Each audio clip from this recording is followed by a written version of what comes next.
सो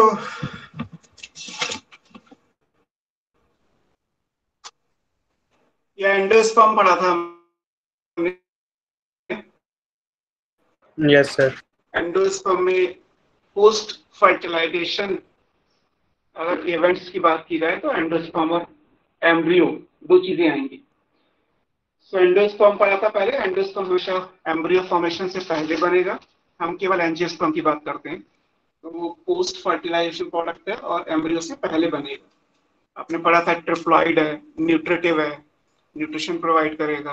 polarity level variable हो सकता है, बट क्योंकि न्यूट्रिटिव है इसलिए केमिकल नेचर भी वेरिएबल हो सकता है, तो वो सब एग्जांपल्स भी किए थे हमने। जिम्नोस्पर्म में प्री फर्टिलाइजेशन था, है ना। जिम्नोस्पर्म में फर्टिलाइजेशन से पहले बनता है, तो और वहां पे हैप्लॉइड बन जाएगा इसलिए। बाकी फिर डेवलपमेंट के बेस पे हमने जो मेन पढ़ा था वो डेवलपमेंट के बेस पे मेन था कि सेलुलर है, न्यूक्लियर है, हीलोबियल है। इस टाइप का डेवलपमेंटल बेस पे भी एंडोस्पर्म पढ़ा था। और फिर एंडोस्पर्म से रिलेटेड कुछ टॉपिक्स थे जिनमें आपके सामने है कुछ ऐसे एग्जांपल जहाँ पे एंडोस्पर्म नहीं बना। जीनिया मेटाजीनिया क्या होता है, और मैच्योरिटी पे किसी भी सीड में एंडोस्पर्म रहेगा या नहीं रहेगा, जैसा आपने 11th में भी पढ़ा था। अकॉर्डिंग टू दैट एंडोस्पर्मस और नॉन एंडोस्पर्मस सीड हो सकते हैं। Clear. So this is all about the case जो हमने एंडोस्पर्म में स्टडी किया। आज हम बात करते हैं एम्ब्रियो की, और उसके अलावा जो चीजें इस चैप्टर में हैं उन पे फोकस करेंगे। तो एम्ब्रियो फॉर्मेशन कैसे होता है और बाकी चीजें देखें। स्क्रीन क्लियर है? किसी को ब्लर आ रहा है? ये बीच बीच में सही हो रहा है, फिर ब्लर हो जा रहा है। अभी सही है। Yes sir. सर थोड़ा सा ऊपर नहीं चल रहा। हाँ, थोड़ा सा एडजस्टमेंट में हो सकता है, लग जाए टाइम। ऐसे होता तो नहीं है, क्यों है आई डोंट नो।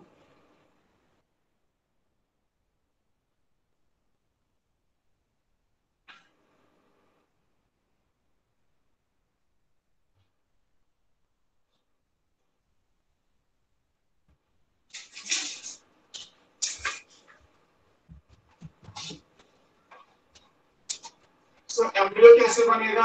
एम्ब्रियो बनेगा माइटोसिस से। जैसे आपने एंडोस्पर्म के लिए पढ़ा है, तो लाइक वाइज ऐसा ही कुछ एम्ब्रियो का है। डिवीजन यहाँ पे भी माइटोसिस ही कहलाएगा। और माइटोसिस जब डिवीजन होगा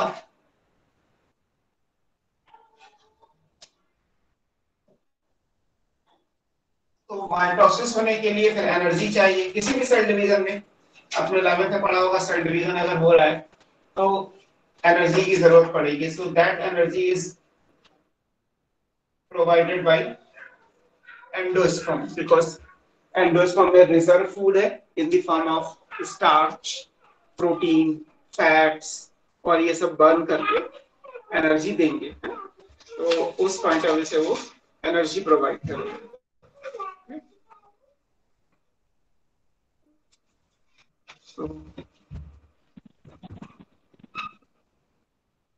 सर स्क्रीन ब्लर है। यस मैं सर। अभी एक बार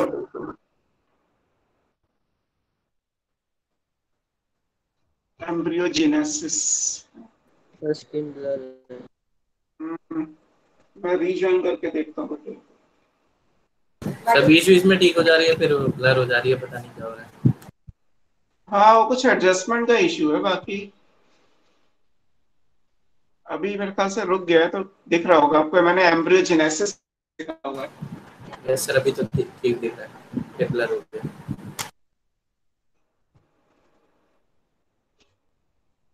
मैं एक मिनट देखता हूँ।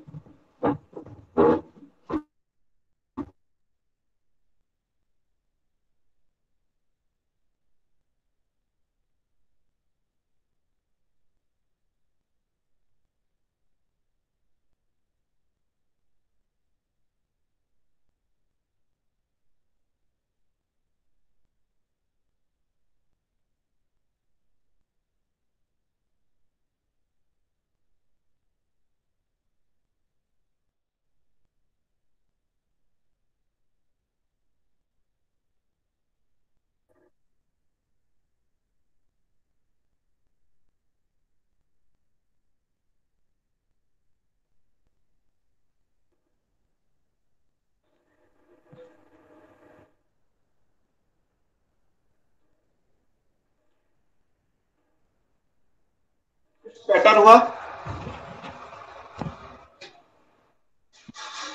सर वही होगा पहले जैसा। क्यों हो रहा है बेटा ये? सर तो पहले बड़ा क्लियर है मुश्किल। फिर क्लोज हो गया, ऐसे हो रहा है बार बार। वो कुछ अभी तो ठीक आना चाहिए, बिकॉज मेरे पॉइंट ऑफ व्यू से मुझे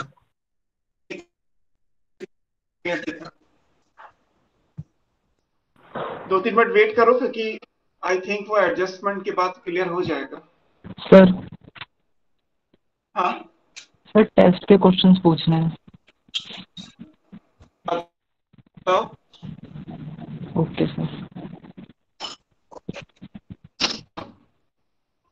सर पहला क्वेश्चन है, there are 10 flowers in one individual plant of क्रॉट।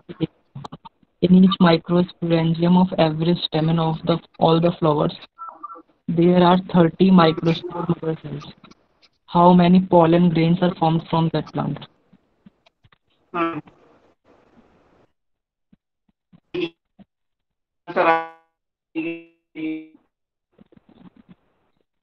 Sir आपकी आवाज ब्रेक हो रही है।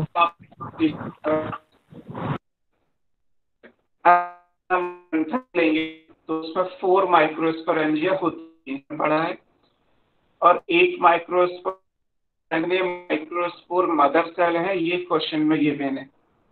1 माइक्रोस्पोर मदर सेल से मियोसिस 4 पॉलन। सर आपकी अगर मान लीजिए उसमें मेरी voice yes sir sir voice break हो रही है बहुत ज्यादा। सर अब तो ये भी नहीं पता चल रहा कि स्क्रीन पे कुछ लिखा है या नहीं लिखा, पहले तो कुछ पता चल रहा था। Yes sir. लॉन्च नहीं होगा, और जो क्वेश्चन इन्होंने पूछा उसका आंसर क्या था? तो था कि एक एटम में कितने माइक्रोस्पोर मदर सेल है, ये तो गिवन है ना, 30। सर कुछ समझ नहीं आ रहा सर, आपकी वॉइस ब्रेक हो रही है सर, वॉइस बहुत ज्यादा। वॉइस भी ब्रेक हो रही है, क्यों हो रहा है?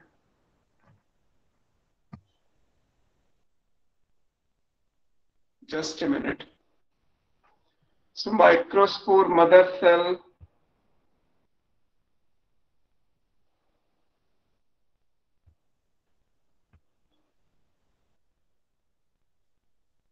अभी क्लियर है कुछ वॉइस? यस सर अब तो आ रही है। ओके, सो क्वेश्चन के हिसाब से बस number of microspore mother cell कितनी है ये बताओ। 12 कितना लिखा था उसमें? 30।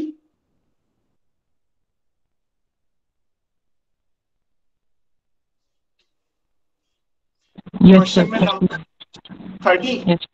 Yes sir 30।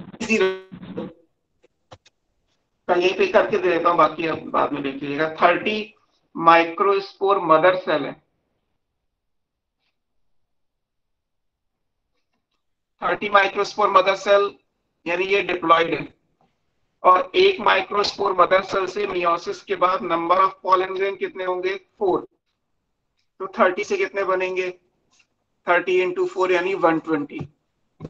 ठीक, अब 1 माइक्रोस्पोरेंजिया में 30 माइक्रोस्पोर मदर सेल है। नंबर ऑफ माइक्रोस्पोरेंजिया कितनी पढ़ाए हैं आपको मैंने? 4 होती हैं एक एंथर के अंदर।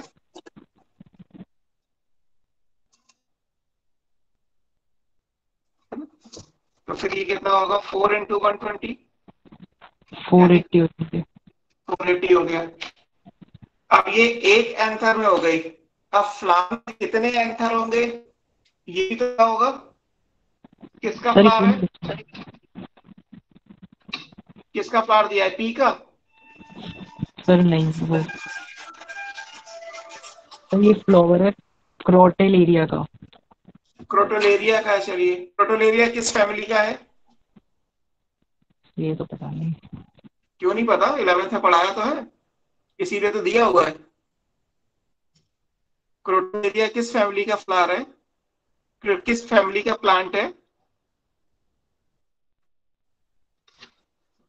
आपके बुक में है ना, फेवेसी फैमिली का है।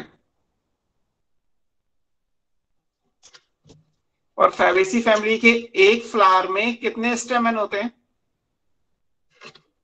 10। फैबेसी फैमिली के एक फ्लावर में 10 स्टेमन होते हैं, पढ़ा है ना, डाइडाइनमस पढ़ाया था 9+1। Yes sir. तो एक फ्लावर में 10 स्टेमन है। अब एक स्टेमन यानी एक एंथर, तो एक एंथर के अंदर तो बनेंगे 480, ऐसे 10 एंथर के अंदर कितने बन जाएंगे? 10 से और मल्टीप्लाई कर दीजिए, आ गया। Yes sir. बस केवल एक ये चीज आपकी 11th से थी कि नंबर ऑफ स्टेमन किसी फ्लावर में कितने होंगे। तो नंबर ऑफ स्टेमन किसी फ्लावर के अंदर कैसे ढूंढते हो? उसके लिए तो आपको जिन फैमिली में आपने पढ़े हैं, जिन जिन फ्लावर के अंदर नंबर ऑफ स्टेमन पढ़ा है आपने, वही दिया जाएगा। लाइक फैबेसी हो गया, लिलियेसी में 6 थे, और सोनेनेसी फैमिली में 5 होते हैं एक फ्लावर में, और ब्रेसिकेसी में 6 होते हैं। आपने केवल 4 फैमिली के नंबर ऑफ स्टेमन पढ़े हैं एटलीस्ट। अब बस उन्हीं में से अब एग्जाम्पल आप किसी भी फैमिली का कोई भी कंसिडर करें। सर एक क्वेश्चन और है। हाँ, सर ये है, which of the following statements is not true? First statement है, pollen grains are released from anthers at 2-celled state. The second is, sporogenous cell directly behaves as the megaspore mother cell. Sir ये तो गलत है, second वाली। First वाली तो सही है, और पढ़ो सेकंड वाली में तो स्पोरोजेनस लिखा हुआ है, तो माइक्रोस्पोरोजेनस भी हो सकती है, स्पोरोजेनस भी हो सकती है। माइक्रोस्पोरोजेनस में तो ये होता है कि सारी की सारी सेल्स माइक्रोस्पोर मदर सेल कहलाती हैं, बट मेगास्पोर्स जो जिनस के केस में ये लिखा था कि केवल एक होगी जो मेगास्पोर मदर सेल बनेगी, बाकी तो डीजनरेट कर जाती है। और बाकी के दो स्टेटमेंट देखो पहले। सर बाकी दो statement, megaspore divides twice to form an 8 nucleate embryo sac. और सर फोर्थ है, egg and synergids always lie near the micropylar end of ovule. Sir यही फोर्थ। तो सेकंड स्टेटमेंट सेकंड वाला ही गलत हुआ। Yes sir. सर इसमें answer C दे रखा था, लेकिन सी वाला क्या था third statement? So megaspore divides twice to form an 8 nucleate embryo sac. नहीं, ये ज्यादा गलत होगा। मेगास्पोर 2 बार क्यों डिवाइड करेगा? 3 बार करेगा। 3 न्यूक्लियर डिवीजन करेगा ना, तो स्टेटमेंट थर्ड वाला गलत होगा। सेकंड वाला मैंने आपको बताया। हाँ बोलो। सर गलत तो वैसे दोनों ही है, फिर सेकंड भी थर्ड भी। सेकंड, हाँ, इसीलिए मैंने स्टेटमेंट में भी आपका बोला कि सेकंड वाला तो अगर बाकी सारे सही हैं तो सेकंड गलत हो जाएगा, बिकॉज सेकंड वाले में केवल स्पोरोजिनस लिखा हुआ है, ये नहीं लिखा कि वो माइक्रोस्पोर स्पोरोजिनेसिस वाला है। तो सेकंड वाला तो आप पहले लास्ट में कंसीडर करोगे। बाकी के 3 स्टेटमेंट में देखो कि एग्जैक्टली कोई रॉन्ग है क्या। जहां तक स्टेटमेंट की बात है कि मेगास्पोर 2 बार डिवाइड करेगा, तो मेगास्पोर तो 3 बार डिवाइड करेगा, डिवीजन और डिवाइड टू माइटोसिस। तो 3 बार डिवाइड करेगा तो 8 न्यूक्लिएटेड बनेगा। सेकंड वाला सही मानना पड़ेगा, ये मानते हुए कि वो चीज माइक्रोस्पोरोजिनस टिश्यू के लिए लिखी हुई है। सर लेकिन सेकंड में लिखा हुआ है कि वो डायरेक्टली बिहेव करता है एज अ मेगास्पोर, तो डायरेक्टली उसमें मियोसिस तो होती है। डायरेक्टली तो माइक्रोस्पोर भी था, मेगास्पोर तो एक ही बात थी। स्पोरोजिनस टिश्यू और माइक्रो या मेगास्पोर मदर सेल, उनमें सिर्फ डायरेक्ट ही आएगा, बिकॉज वो तो जब तक डिवाइड कर रही है तब तक स्पोरोजिनस है। जैसे ही वो डिवाइड करना बंद करेंगी, वो चेंज हो जाएंगी माइक्रोस्पोर में या मेगास्पोर में, जैसा भी जहाँ पे अप्लाई करना है। बस माइक्रोस्पोर्स में सारी की सारी हो जाएंगी, मेगा में केवल एक होगी। इतना डिफरेंस है। डायरेक्ट तो है ही, क्योंकि कुछ बीच में कोई चेंजेस नहीं हो रहे। कर रही थी तो कैरिस्मेटिक थी, डिवाइड बंद किया, डिफरेंशिएट करके मैच्योर हो गया। मैच्योर होने पे सारे के साथ हुआ, सबके साथ ये चीज हुई, तो हमने माइक्रोस्पोरोजेनेसिस कंसीडर कर लिया। किसी एक के साथ हुई तो आगे मेगास्पोरोजेनेसिस वाला इवेंट आ जाएगा। Okay sir. सर एक क्वेश्चन है, these processes are necessary for the complete development of male gametophyte from pollen mother cells. Sir options में 1 meiotic and 2 mitotic divisions ऐसे करके ऑप्शन दिए हुए हैं, तो कितने meiotic division कितने mitotic divisions होंगे इसके अंदर? अगर पॉलन मदर सेल में जाओगे, पॉलन मदर सेल का मतलब हो गया microspore mother cell. Microspore mother cell जो डिप्लॉयड होती है, तो इसमें एक बार तो मियोसिस करनी पड़ेगी आपको, माइक्रोस्पोर, ठीक है, ये एन हो गया। फिर पॉलन से मेल गैमीट बनाने के लिए आपको एक माइटोसिस करनी थी जिसमें वेजिटेटिव और जेनरेटिव सेल बने थे, और फिर उसके बाद एक और करनी थी जिसमें जेनरेटिव सेल से 2 मेल गैमीट बने थे। तो एक मियोसिस हो गई और यहाँ पे 2 माइटोसिस हो गई। Okay sir. ये वाला क्वेश्चन फिर से बता दें। इससे पूछा गया कि कितने डिवीजन चाहिए और कौन से चाहिए, वो जो भी ऑप्शन दिए हो, और हमें देखना है पॉलन मदर सेल से मेल गैमीट।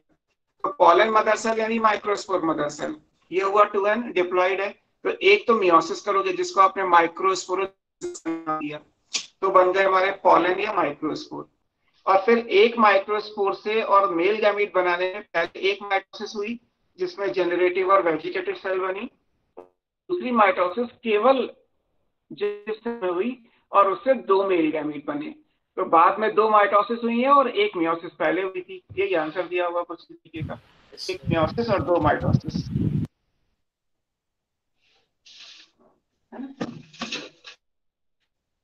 और सर एक क्वेश्चन है कि polygonum type of embryo sac is और मैच्योर एम्ब्रियो सैक इज, और ऑप्शन है a female gamete 7 nucleate and 8 celled, 8 nucleate and 7 celled, और 8 न्यूक्लिएट एंड 8 सेल्ड।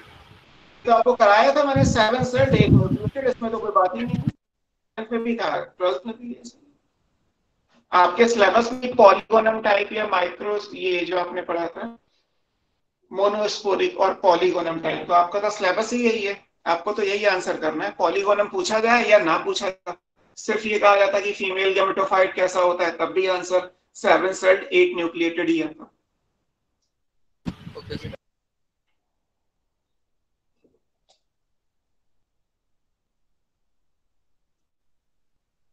क्लियर? चलो बाकी फिर डाउट्स हम बाद में कर लेंगे, हम एम्ब्रियो स्टार्ट करते हैं। एम्ब्रियोजेनेसिस सर एक और क्वेश्चन। अच्छा चलो पूछो सर उसमें था allogamy is best favoured by, option दे रहे थे homogamy, cleistogamy, dicliny and all of above. अब एलोगैमी का मतलब क्रॉस पॉलिनेशन हो गया है ना? यस सर, क्रॉस, ठीक है। और क्रॉस पॉलिनेशन के जो कॉन्ट्रीवेंसेस मैंने आपको पढ़ाए हैं उनसे आप चेक कर लीजिए। जैसे इसमें बेस्ट फेवर्ड बाय लिखा हुआ, तो आई थिंक आंसर डिक्लाइन ही आना चाहिए। का मतलब होता है यूनिसेक्सुअलिटी, और अगर फ्लावर यूनिसेक्सुअल है तो उसमें एलोगैमी के ही चांसेस होंगे। ये सर डिक्लाइन ही आना चाहिए ना। और बाकी क्या थे दोनों सर? होमोगैमी था और क्लिस्टोगैमी। नहीं, इसमें डिक्लाइन ही है। अगर क्लिस्टोगैमी सेल्फ पॉलिनेशन को सपोर्ट करेगा और वो भी सेल्फ पॉलिनेशन में ही था, सेम टाइम पे all of the above. Yes sir, इसमें आंसर गलत है। नहीं, हाँ इसका तो गलत है आंसर। फिर अगर ऑल दे रखा है तो गलत हो जाएगा, इसका आंसर तो डिक्लाइन ही आएगा। Decline means unisexuality. Okay sir 2 question के आंसर गलत थे। और कौन सा क्वेश्चन है आंसर गलत है? और जैसा हमने पढ़ा है आपको सीधे सीधे लग रहा है कि इसका आंसर गलत है, तो आप मुझे व्हाट्सएप पे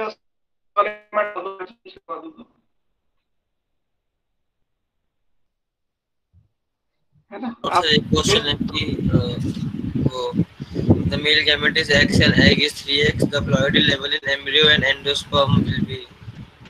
तो निकाल सकते हो ऐसे क्वेश्चन के लिए, तो आपने डेवलपमेंट तो पढ़ा ही हुआ है। सर एंडोस्पर्म में कितना होगा वो? सर एंडोस्पर्म में क्या होगा वो बता दो। सर X है, एग मेल गैमेट का X है और एग का 3x है। 3x किसका है? एग का। Yes sir. ठीक, और मेल गैमेट का कितना है? X। Yes sir. ठीक, तो फर्टिलाइजेशन जब 4x हो जाएगा। यस सर, 4x आ गया। अगर एक मेल गैमीट X है तो दूसरा मेल गैमीट भी X ही होगा। Yes sir. लेकिन एग बना है फीमेल गैमेटोफाइट से, तो यहाँ पे जो पोलर न्यूक्लियाई है वो कैसे होंगे? ये होंगे 3x + 3x जैसे n था तो n प्लस एन लिखा था, लेकिन अगर क्वेश्चन में 3x एक का है तो पोलर न्यूक्लियाई क्या लिखा जाएगा, 3x प्लस 3x। सिनर्जिड क्या होगा, 3x। एंटीपोडल क्या होगा, 3x। और पोलर न्यूक्लियाई क्या होगा, 3x प्लस 3x, है ना। हाँ यस सर, ठीक है। जो एक का होता है उसी के जैसे दो न्यूक्लियस पोलर न्यूक्लियाई या सेकेंडरी न्यूक्लियाई का पार्ट होते हैं। तो इसके हिसाब से ये 7x हो गया, ओके सर। है ना। ऐसे क्वेश्चंस कॉमन है, आप प्रीवियस ईयर के क्वेश्चंस में भी देखोगे तो, क्योंकि ये तो सब कॉन्सेप्चुअल चीजें हैं। कई बार लगता भी है कि टफ है, ऐसा कुछ एनसीईआरटी में दिया तो है नहीं, लेकिन जितना आपने पढ़ा है वही चीज है, उसमें कोई ऐसी चीज नहीं है कि जो एक्का है पूरे फीमेल गेमेटोफाइट का वैसा ही होगा। यानी कि सिनर्जिड का पूछा जाता तो 3x होता, एंटीपोडल 3x होता, polar nuclei 3x plus 3x होगा, एग 3x होगा, क्योंकि पूरा एक जैसा ही बनेगा। अब आपको पता है कि एम्ब्रियो के लिए तो मेल गैमीट एक्स से फ्यूज करता है और एंडोस्पर्म के लिए मेल गैमीट पोलर न्यूक्लियाई से फ्यूज करते हैं। ऐसे आंसर कर लीजिए। Okay sir. ठीक है, और कोई डाउट किसी को कुछ पूछना?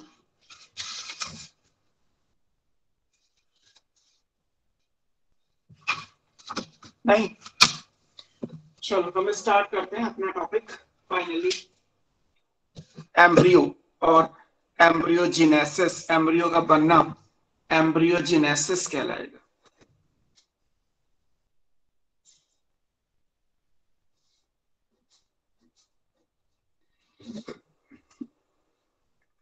इसमें हमें क्या पढ़ना है, एम्ब्रियो हमेशा फर्टिलाइजेशन के बाद बनेगा। अगर पार्थिनोजेनेसिस का केस है तो छोड़ देते हैं। पार्थिनोजेनेसिस आपने रिप्रोडक्शन इन ऑर्गेनिज्म वाले चैप्टर में फर्टिलाइजेशन में पढ़ा था कि अनफर्टिलाइज एग से भी एम्ब्रियो बन सकता है। लेकिन अभी हम बात करते हैं कि फर्टिलाइजेशन में जो सिनगेमी में जाइगोट बना है वहां से बनेगा। तो जो फर्टिलाइजेशन में जाइगोट बना है क्या, इसी से क्या बन जाएगा, एम्ब्रियो बनेगा। तो एम्ब्रियो भी कैसा होगा, जो जाइगोट का पोलैरिटी लेवल होगा वही एम्ब्रियो का पोलैरिटी लेवल होगा, है ना, ये फिक्स है। अब ऐसा होने में क्या होगा, एक तो सेल डिवीजन हुआ। सर हाँ, सर वॉइस ब्रेक और स्क्रीन ब्लर दोनों। Yes, sir. वॉइस ब्रेक है।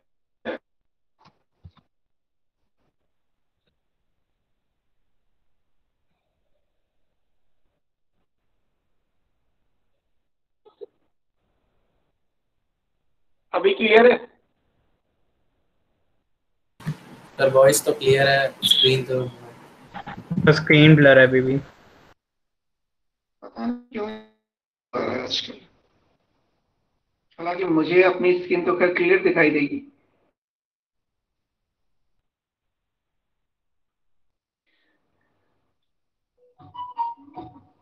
दूसरे फोन से कनेक्ट करके देखूं? Yes, sir, एक बार ट्राई कर लीजिए। Yes sir. Just a minute.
अभी इस फोन से कुछ यस सर, वीडियो सही है एकदम।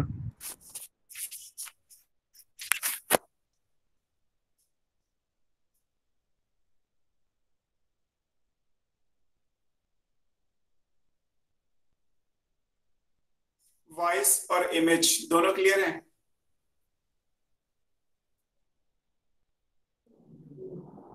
सर अभी एकदम ठीक है। सर मेरे से नहीं, ब्लर आ रहा है। यस सर, बहुत ज्यादा ब्लर आ रहा है। सर मेरे को दिख रहा है सर, एम्ब्रियोजेनेसिस जाइगोट हुआ है वाला तो।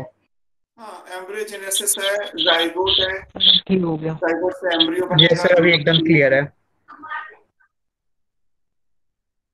2 मिनट 5 मिनट, ये मेरे ख्याल से एडजस्ट हो जाएगा इस फोन से। Yes sir.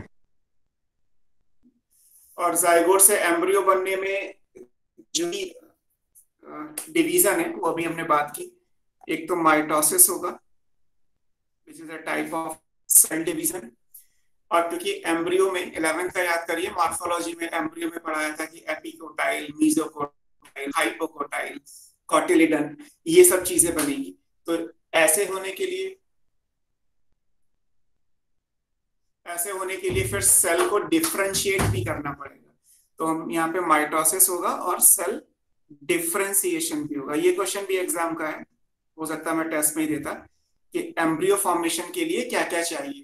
तो सेल माइटोसिस और सेल डिफरेंशिएशन भी चाहिए, क्योंकि डिफरेंशिएशन से एम्ब्रियो के डिफरेंट स्ट्रक्चर्स बनेंगे, लाइक एपिकोटाइल होता है या हाइपोकोटाइल होता है, जो आगे जाके फिर दोबारा से रेडिकल और पिन्यूल बनाते हैं। इस टाइप से भी बनेंगे।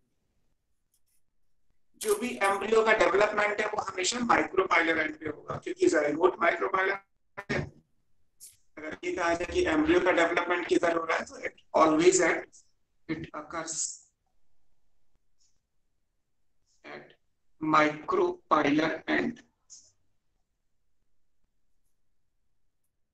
सर फिर से वही हो रहा है, ब्लर हो रहा है। ब्लर भी हो रही है और वॉइस भी ब्रेक हो रही है सर।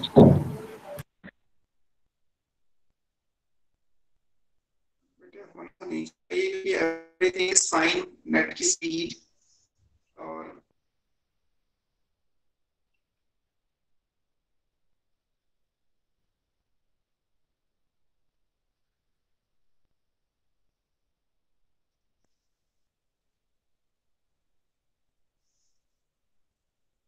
अभी दिख रहा है आपको?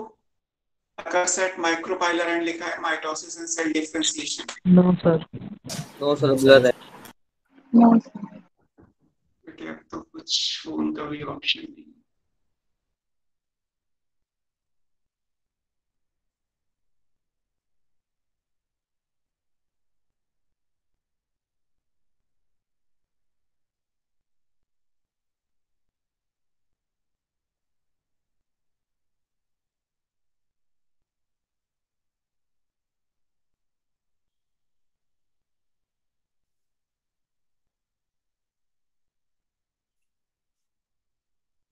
Still blurred.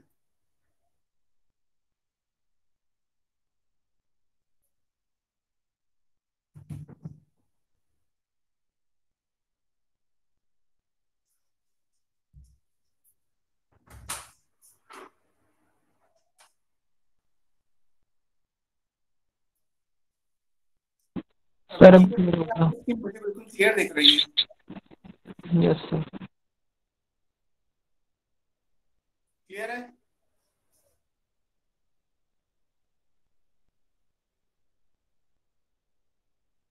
Yes sir.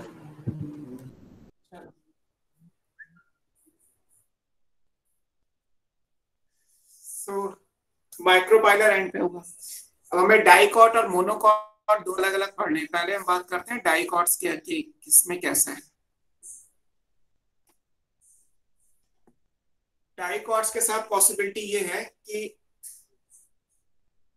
Dicot में जो डेवलपमेंट है, जिस प्लांट में स्टडी किया गया वो कैप्सेला था। सो दिस इज स्टडीड इन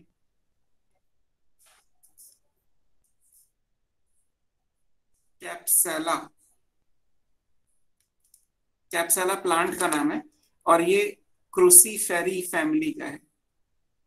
क्रूसीफेरी यानी कि ब्रेसिकेसी, जिसमें मस्टर्ड आते हैं, इसीलिए इसको क्रूसीफर टाइप ऑफ डेवलपमेंट भी बोल देते हैं, है ना।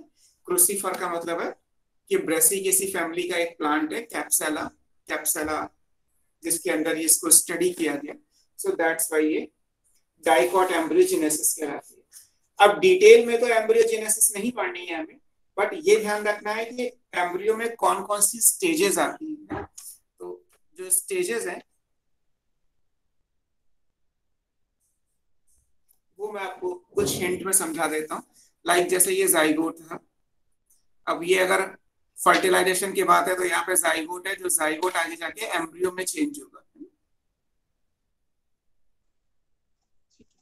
यहाँ पे प्राइमरी एंडोस्पर्म न्यूक्लियस था, यहाँ से तो आगे जाके PEN 3N ट्रिपल फ्यूजन के बाद इससे बन जाएगा एंडोस्पर्म, और एंडोस्पर्म तो आगे जाके यूज हो ही जाएगा। एंडोस्पर्म हम पढ़ चुके हैं, तो आप केवल नीचे जो जाइगोट बना है हमें उसमें चेंजेस करने। तो जाइगोट में क्या होता है कि जाइगोट में जो डिवीजन होगा, सबसे पहला डिवीजन क्या है?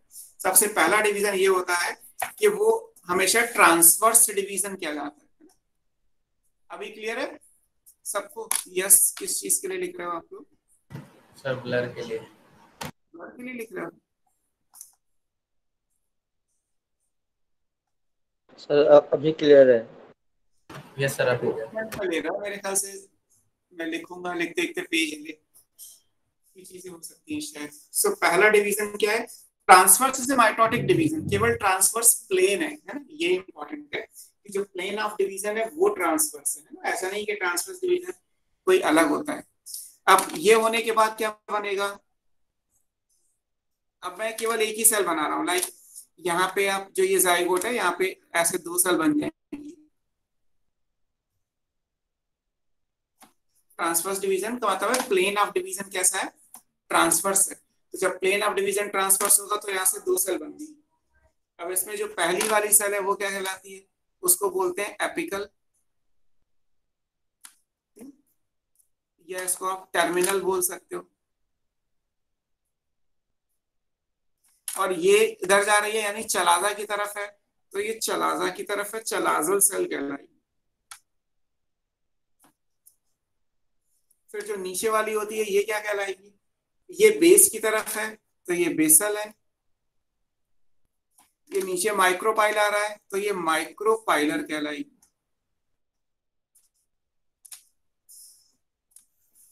तो एपिकल या चलाजल सेल, बेसल या माइक्रोपाइलर सेल। एक सेल ऊपर है जो चलाजा की तरफ है, एक सेल नीचे है जो माइक्रोपाइल की तरफ है। तो एक ये चीज आएगी कि एपिकल और बेसल सेल हो गए। इसको आप बोल सकते हैं कि ये 2 सेल्ड एम्ब्रियो बन गया, 2 सेल का एम्ब्रियो।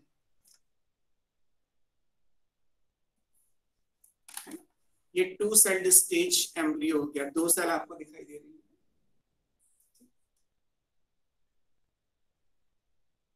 अब इसके आगे क्या होगा? अब इसके आगे सिर्फ ये वाला स्ट्रक्चर बना रहे हैं, लाइक ये तो चलता रहेगा। तो हम केवल इनसे बना रहे हैं। हमें क्या, अब एक और माइटोसिस करनी है, एक और हमें डिवीजन कंप्लीट करना है। और ये डिवीजन कैसे करेंगे आप? ये जो नीचे चलाजल वाली सेल है, नीचे वाली सेल जो है, इसमें तो डिवीजन कैसा होगा? इसमें जो डिवीजन होगा वो ट्रांसवर्स मतलब नीचे एक और ऐसी लाइन बन जाएगी, सीधी लाइन जैसे बनी है ऐसे।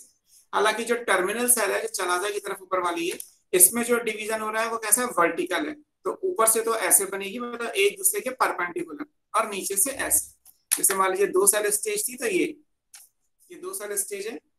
अब नीचे वाली सेल डिवाइड कर रही है ट्रांसवर्स से, तो नीचे ऐसे सेल बनेगी, और ऊपर वाली डिवाइड कर रही है वर्टिकली, तो 2 सेल ऐसे बन जाएंगी। तो ये 4 सेल का स्टेज बन गया, इसे बोलते हैं 4 सेल टी शेप एम्ब्रियो, है ना। ये 4 सेल टी शेप एम्ब्रियो है।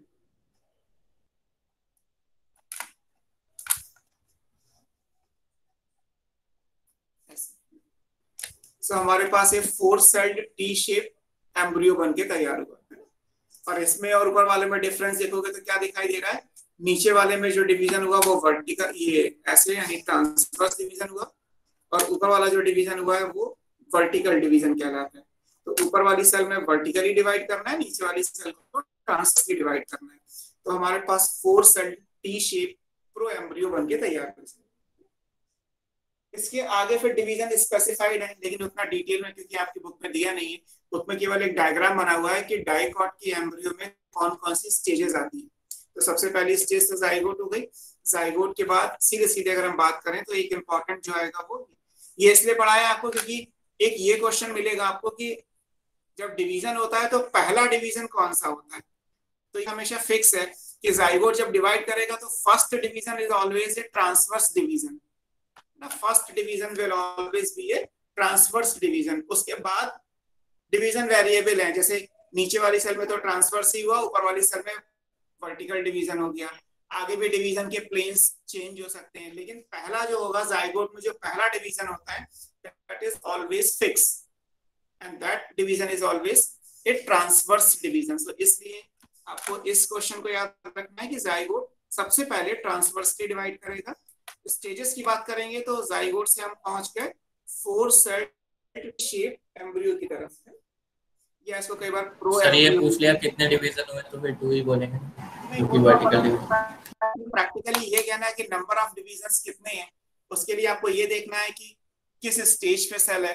और अभी तो केवल 4 सेल है, ये तो हमें पता ही है कि जाइगोट में 1 से 2 सेल बनेंगी, फिर 2 से 4 बनेंगी, 4 से 8 बनेंगी, 8 से 16 बनेंगी, 16 से 32 बनेंगी। ऐसे ही डिवीजन फिर अनलिमिटेड होते जाएंगे क्योंकि मैच्योर एम्ब्रियो तो मल्टी सेलुलर होता है और उन सेल्स का नंबर आप काउंट नहीं कर सकते, है ना। Sir 4 sailed T shape embryo तक पूछ लिया तो 2 हुए भाई, एक ये हुआ और इसमें अलग अलग हुए, तो टोटल आप देखोगे तो 3 माइटोसिस हो गई।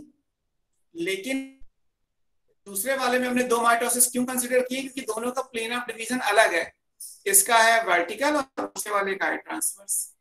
ये क्वेश्चन पूछा नहीं जाएगा क्योंकि ये सब हम पढ़ रहे हैं एक स्पेसिफिक कैटेगरी के हिसाब से जो हमने पढ़ा है मोनोस्पोरिक टाइप ऑफ डेवलपमेंट। इसमें भी अलग अलग टाइप की चीजें हैं, हमें केवल वही पढ़ना है जो मोस्ट कॉमन टाइप का है।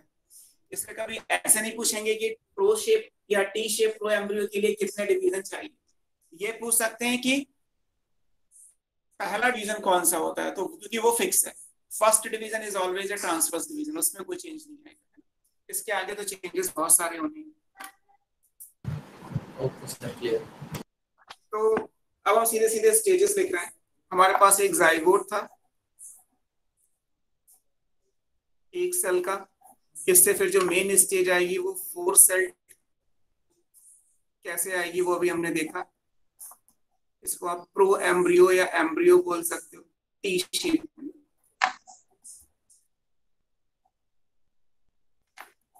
ये तो 4 सेल का ये लिखा हुआ है। इसके बाद एक बॉल के जैसा स्ट्रक्चर बन जाएगा, है ना। बॉल के जैसा, जैसा आपकी बुक में डायग्राम बना होगा, तो बॉल के जैसा जब बनता है तो उसको बोलते हैं ग्लोबुलर एम्ब्रियो या ग्लोबुलर स्टेज। बस ये सीक्वेंस याद रखना है। फिर इसके बाद आएगा हार्ट शेप,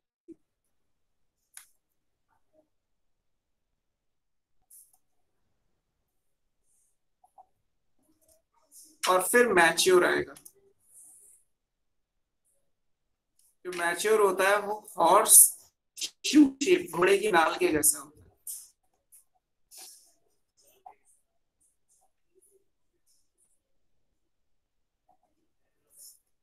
तो आपको सिर्फ ये स्टेजेस याद रखनी है, मतलब ये जो सीक्वेंस है ये याद रखना है।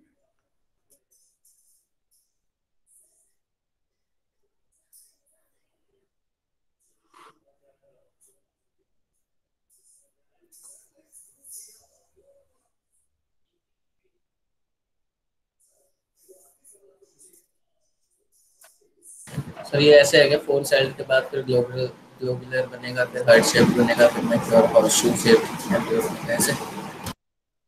हाँ, ये स्टेजेस से आपको याद रखनी है।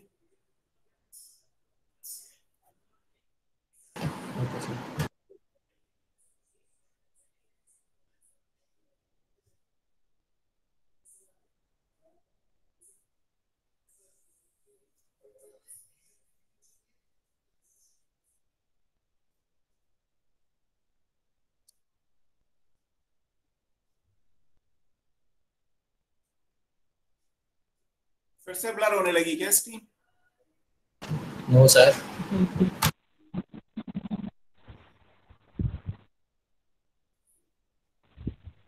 सर थोड़ा ऊपर का दिखा देना प्लीज, ऊपर का देना प्लीज। अच्छा ऊपर कर दो सर ये सर सिर्फ मैंने स्टेजेस के नाम लिखे हुए हैं, ड्राइंग तो मैं बनानी नहीं है बिकॉज ड्राइंग तो आपसे कोई पूछ नहीं रहा कि कैसी है। हाँ बोर्ड के एग्जाम के हिसाब से जरूर याद रखिएगा, आपके बुक में इमेजेस बनी हुई हैं, आपको जो कैल्विन का मॉड्यूल मिला है उसमें भी बनी हुई है, वो इमेजेस का प्रैक्टिस बोर्ड के हिसाब से जरूर कर लीजिएगा।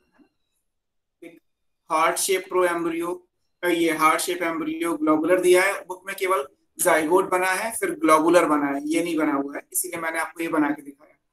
फिर ग्लोबुलर, हार्ट शेप और mature horse shoe shape embryo ये दिया हुआ है। मैच्योर जो हॉर्स शू शेप होता है वो कैसे बनेगा वो मैं आपको बना के दिखा देता हूँ, क्योंकि हमारे केस में हमने माइक्रोपाइल को हमेशा नीचे रखा हुआ है। तो अगर आप उस पॉइंट ऑफ व्यू से डायग्राम को ड्रॉ करोगे तो इट लुक्स लाइक कि ये ऐसे एम्ब्रियो है, यहाँ से इसके दो कॉटिलिडन बन गई है, एक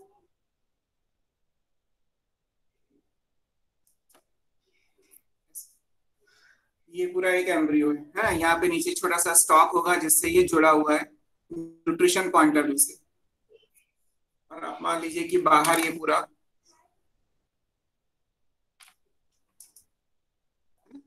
जैसे एग, यहाँ पे एग था जो जाइगोट में चेंज हुआ, फिर उससे 4 सेल बनी, फिर उससे बॉल के जैसा बनेगा, फिर उससे हॉर्स शू शेप जब मैच्योर बनेगा हार्ट शेप के बाद तो ऐसा दिखाई देगा।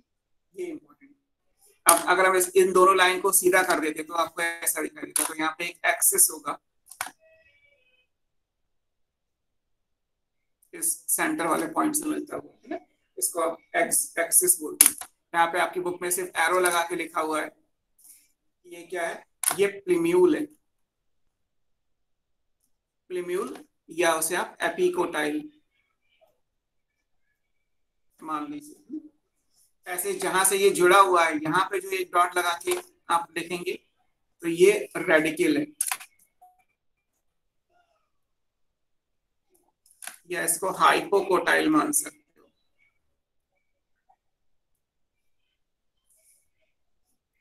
ये चीज, और ये दो जो पॉइंट आपको दिखाई दे रहे हैं ये डाइकॉट का है, तो ये दो कॉटिलिडन।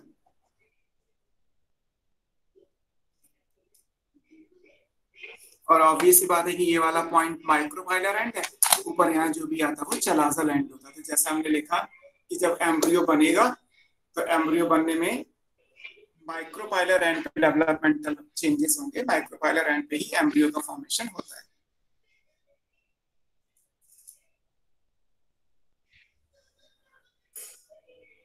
सर ये रेडिकल किस चीज से जुड़ा हुआ है? ये जुड़ा नहीं है, ये बस यहाँ पे पॉइंट है। लाइक अगर मैं इसको सीधा करके बनाता तो इट लुक्स लाइक ऐसे,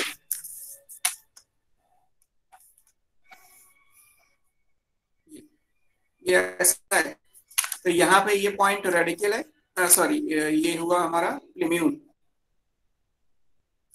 यहाँ पे जो पॉइंट है वो रेडिकल है, ये दोनों कॉटिलिडन है। अब इन दोनों को आपको मोड़ देना है तो यू शेप का स्ट्रक्चर बन जाएगा, हॉर्स शेप बन जाएगा।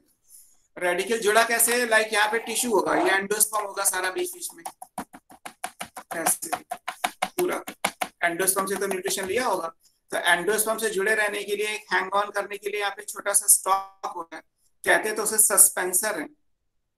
आपकी बुक में अगर ये नाम दिया हुआ है तो आप लिख सकते हैं कि ये सस्पेंसर है। ये 6 से 10 सेल का होता है,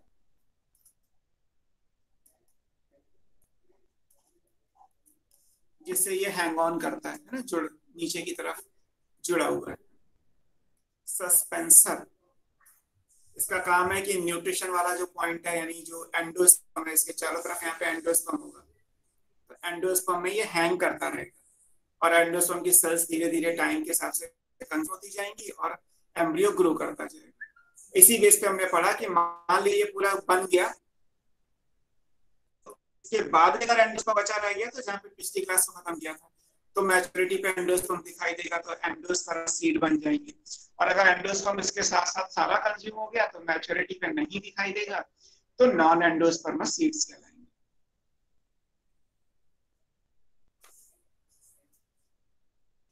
ठीक है, यस सर। तो ये हुआ हमारा एम्ब्रियोजेनेसिस में डाइकॉट का स्टेज। अब मोनोकॉट के एम्ब्रियोजेनेसिस में क्या क्या चेंजेस आएंगे उस पर चलते हैं।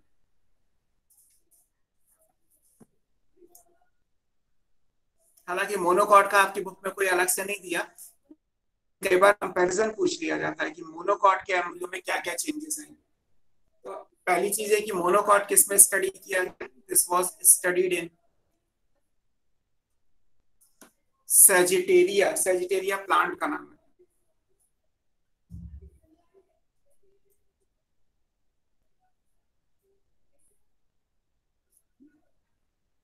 जैसे वो कैप्सुला में स्टडी किया गया, वैसे ये सजिटेरिया में स्टडी किया गया। एक तो ये, हालांकि कुछ मोनोकॉट का मैंने बोला आपको, मोनोकॉट का अलग से नहीं दिया है बुक में, सिर्फ हम इस बेसिस पे पढ़ रहे हैं कि अगर कंपैरिजन आ जाए कि डाइकॉट एम्ब्रियोजेनेसिस को मोनोकॉट एम्ब्रियोजेनेसिस से चेंज करिए, डिफरेंशिएट करिए, तो डिफरेंस के हिसाब से हो जाएगा कि डाइकॉट को स्टडी किया गया है कैप्सुला में और मोनोकॉट को स्टडी किया गया है सजिटेरिया में। ठीक है।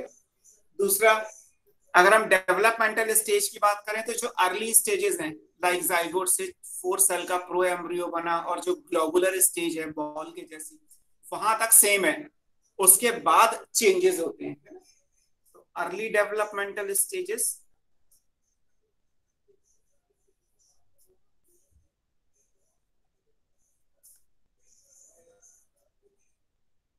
अर्ली का मतलब है up to globular stage.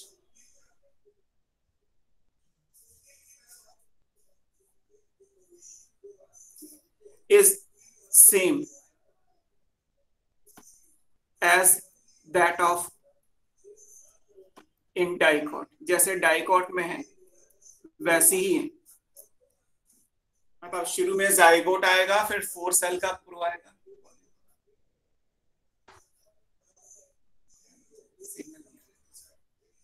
so as that of dicot है, प्रो शेप और ग्लोबुलर। अब उस पे ग्लोबुलर के बाद क्या है, ग्लोबुलर के बाद बना है हार्ट शेप। हार्ट शेप का मतलब आप ऐसे समझ लीजिए कि भाई अगर हार्ट शेप बनेगा तो इट लुक्स लाइक दिस, ये हार्ट शेप होगा। जब यहाँ पे ये और लंबे हो जाएंगे तो जैसे मैंने अभी बनाया कि ये बेंड भी कर जाएगा और यहाँ पे 2 कॉटिलिडन बन गए, तो हॉर्स शू शेप बन गया। सर एक बार आप रिफ्रेश कर लोगे?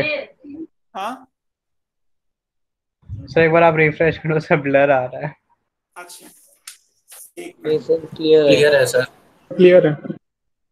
Yes sir, clear. सर कोई प्रॉब्लम नहीं है अभी, वो हो जाएगा एडजस्टमेंट। तो ये हार्ट शेप है, यहाँ पे 2 कॉटिलिडन बनने वाले हैं जो आगे आपको मैच्योर स्टेज में हैंग ऑन करके नीचे झुकते हुए दिखाई दिए। मोनोकॉट में तो एक ही कॉटिलिडन होता है, तो एक तरफ डेवलपमेंट नहीं होगा, केवल एक तरफ होगा, है ना, इसीलिए तो एक कॉटिलिडन बना, 2 नहीं बने। So that's why up to globular stage same है। ठीक है। यहाँ पे क्या होगा, मोनोकॉट है तो मोनोकॉट का मतलब था हैविंग 1 कॉटिलिडन, तो एक कॉटिलिडन तो फंक्शनल होगा, 1 कॉटिलिडन इज फंक्शनल, काम का है। और इसको आपने पढ़ा था, this is shield shape, morphology में पढ़ाया था आपको। इसका नाम था स्कूटेलम, चाहे तो 11th की एनसीईआरटी से देख सकते हो। हालांकि ऐसा नहीं है कि दूसरा नहीं होता, जो दूसरा वाला है वो रिड्यूस्ड होता है। ये नीट का क्वेश्चन है, अदर कॉटिलिडन इज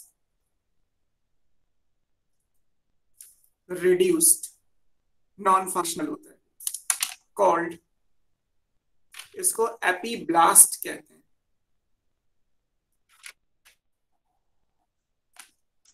तो ऐसा नहीं है कि मोनोकॉट में दूसरा कॉटिलिडन होता ही नहीं है, मोनोकॉट में दूसरा कॉटिलिडन है लेकिन वो रिड्यूस्ड टाइप का है, तो उस रिड्यूस्ड कॉटिलिडन को क्या बोलते हैं, एपीब्लास्ट बोलते हैं। तो ये नीट का क्वेश्चन है, रिसेंटली आया, आई थिंक शायद 16-17 में ही आया था, तो उस पॉइंट ऑफ व्यू से ये क्वेश्चन इंपॉर्टेंट है। एनसीईआरटी में अगेन मोनोकॉट के एम्ब्रियो का एक फिगर बना है, तो उसमें आप फिगर में लिखा हुआ है एपीब्लास्ट, चाहो तो एनसीईआरटी अगर आपके पास है तो उसमें एक फिगर बना है, वहां से एपीब्लास्ट की लोकेशन को आप देख सकते हो। एक चीज आपने ये भी पढ़ी थी कि मोनोकॉट में रेडिकल और प्रिम्यूल के ऊपर 2 एक्स्ट्रा कवरिंग भी होती है। मॉर्फोलॉजी में जब मेज के सीड का स्ट्रक्चर पढ़ाया था तो वहां पे मैंने आपको लिखाया हुआ है, there are 2 extra covering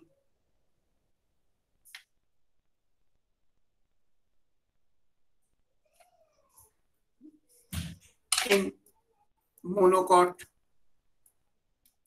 seed. और वो एक्स्ट्रा कवरिंग क्या होती है? एक कहलाती है कोलियोप्टाइल, ये किसके ऊपर है? दिस इज अबव प्रिम्यूल, प्रिम्यूल यानी एपिकोटाइल के ऊपर,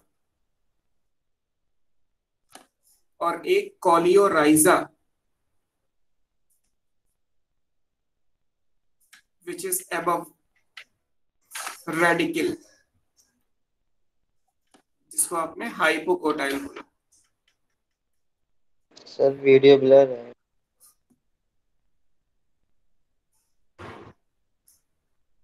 वैसे तो मैंने सब कुछ कर लिया है, वो बीच बीच में कहीं पे ब्लर्ड होती है, सिग्नल इश्यूज होंगे आई थिंक। अभी जब ब्रेक होगा वेट कर लेते हैं। हाँ 1 मिनट वेट कर लेते हैं सर, सही हो जाएगी अभी। बाकी जब बीच में ब्रेक दूंगा मैं आपको, तब फिर मैं सारी सेटिंग दोबारा से करके दे दूंगा ब्रॉडबैंड की। अभी करूंगा तो बहुत टाइम किल हो जाएगा। सो 2 एक्स्ट्रा कवरिंग है इन मोनोकॉट सीड। और मोनोकॉट सीड का स्ट्रक्चर के एग्जांपल में मेज सीड आपने पढ़ा था, मेज सीड इन मॉर्फोलॉजी, तो वहां पे आप देख सकते हैं कि रेडिकल या हाइपोकोटाइल एक ही बात है, इसके ऊपर कोलियोराइजा, और एपिकोटाइल या प्रिम्यूल के ऊपर जो कवरिंग है वो कोलियोप्टाइल। तो ये भी एक ऐसा कुछ डाइकॉट में होगा, तो डाइकॉट को डिफरेंशिएट करोगे मोनोकॉट से, तो ये पॉइंट आप कंसीडर कर सकते हो। सर मोनोकॉट को एक्स्ट्रा कवरिंग की जरूरत क्यों पड़ती है? एक्स्ट्रा कवरिंग एक्चुअली अभी मैं नीचे ये लिखने वाला हूँ। मोनोकॉट में आपको अगर मेज सीड का डायग्राम याद है, तो मेज सीड के डायग्राम में जो एम्ब्रियो आप बनाते हो वो साइड में बनाते हो, है ना? मेज सीड का डायग्राम जो मॉर्फोलॉजी में है वो ऐसे, तो यहाँ पे एक्चुअली आपने एम्ब्रियो की लेयर्स बनाई है, इसलिए ये एक्स्ट्रा कवरिंग है, क्योंकि ये एक्सिस है, तो एक्सिस के किनारे है, ये साइड में है, तो इट्स प्रोटेक्शन बेसिकली कि भाई कोलियोप्टाइल और कोलियोराइजा को प्रोटेक्ट करने के लिए, एपिकोटाइल और हाइपोकोटाइल को प्रोटेक्ट करने के लिए 2 कवरिंग है। डाइकॉट में क्या बनाया था? डाइकॉट में आपने एम्ब्रियो का डायग्राम ऐसे बनाया हुआ है, जब ग्राम सीड का बनाया था, है ना, मॉर्फोलॉजी में। तो यहाँ पे जो एम्ब्रियो है वो दोनों कॉटिलिडन के बीच में सेफ है, तो शायद इसलिए कवरिंग नहीं है। यहाँ पे जो एम्ब्रियो है वो एक्सिस के बिल्कुल किनारे है, और यहाँ से एक्स्ट्रा प्रोटेक्शन करने के लिए 2 प्रोटेक्टिव कवरिंग दे दी गई। तो maybe the reason in terms of protection coleoptile and coleorhiza are present in monocot seed या मोनोकॉट एम्ब्रियो। और जहां तक अभी मैंने पोजीशन की बात की कि लेटरली प्लेस्ड होगा,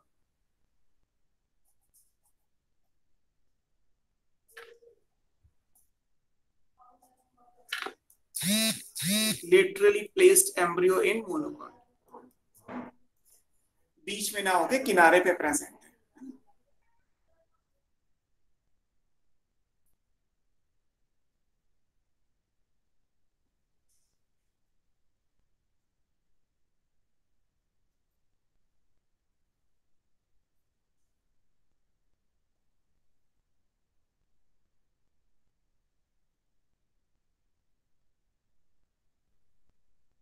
ठीक है, सो ये एम्ब्रियो के डेवलपमेंट की बात हो गई कि भाई एम्ब्रियो में क्या क्या चीजें हैं और किस किस तरीके से चीजें हैं।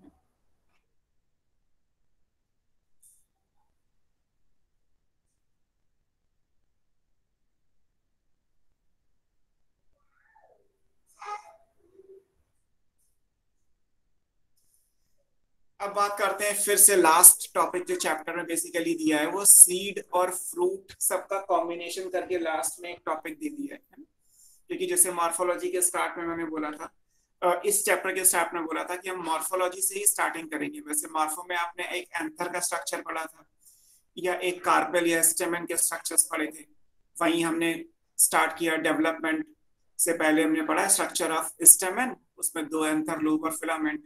स्ट्रक्चर ऑफ कार्पेल, उसमें stigma, style, ovary, like this. और खत्म भी हम वैसे ही करेंगे। इस चैप्टर को खत्म करना है तो लास्ट में फिर से वही, क्योंकि जब सारा कुछ डेवलपमेंट हो जाएगा, फर्टिलाइजेशन के बाद के चेंजेस हो जाएंगे, तो फर्टिलाइजेशन के बाद जब चेंजेस हो जाएंगे तो आपको क्या दिखाई देगा? बाहर से तो हमें यही दिखाई देता है कि फ्रूट बन गया एंड फ्रूट्स के अंदर सीड्स बन गए, सीड के अंदर एम्ब्रियो होगा, जो आपने पढ़ा भी कि एम्ब्रियो कैसे होगा। और एम्ब्रियो बनाने के लिए जो न्यूट्रिशन है वो एंडोस्पर्म प्रोवाइड करता है, वो आपने पिछली क्लास में पढ़ा था। तो लास्ट में हम सम अप करेंगे विद द सेम टॉपिक जैसे हमने मॉर्फोलॉजी में पढ़ा था, सीड एंड फ्रूट। कुछ चीजें यहाँ पे नई हैं इन terms of development, but diagram आप देखोगे तो वही है जो मॉर्फोलॉजी में बने हुए हैं। फ्रूट और सीड के डायग्राम लगभग वैसे ही है जैसे आपने मॉर्फो में बने हुए थे। तो नेक्स्ट एंड लास्ट इस चैप्टर में जो टॉपिक है, last in terms of sexual reproduction जो हम पढ़ने वाले हैं, दैट इज सीड और फ्रूट करके। टॉपिक का नाम तो सीड ही दिया है बुक में हेडिंग में, बट इसमें फ्रूट के बारे में भी दिया है, सीड के बारे में भी दिया है, थोड़ा थोड़ा सा। सीड्स एंड फ्रूट, सीड और फ्रूट के बारे में लास्ट में दिया। अब एक एक करके चीजें को देखते हैं कि भाई सीड के अंदर क्या है और फ्रूट के अंदर क्या है, और उसमें कुछ नया अगर दे रखा है तो उसकी बात भी करेंगे। देखिए सबसे पहले क्या है, अगर हम सीड्स की बात करें, सीड कैसे बनता है? फर्टिलाइजेशन के बाद ओव्यूल से बनता है। So basically ovule change into seed. Ovule क्या करता है? वो सीड में चेंज हो जाता है। सीड क्या कहलाएगा? This is fertilized ovule. Ovule after fertilization change into seed, तो ये फर्टिलाइज्ड ओव्यूल को रिप्रेजेंट करता है। और अगर हम हायर प्लांट्स यानी एंजियोस्पर्म की बात करेंगे तो सीड कहां बनता है? फ्रूट के अंदर बनता है। तो this is formed inside fruit.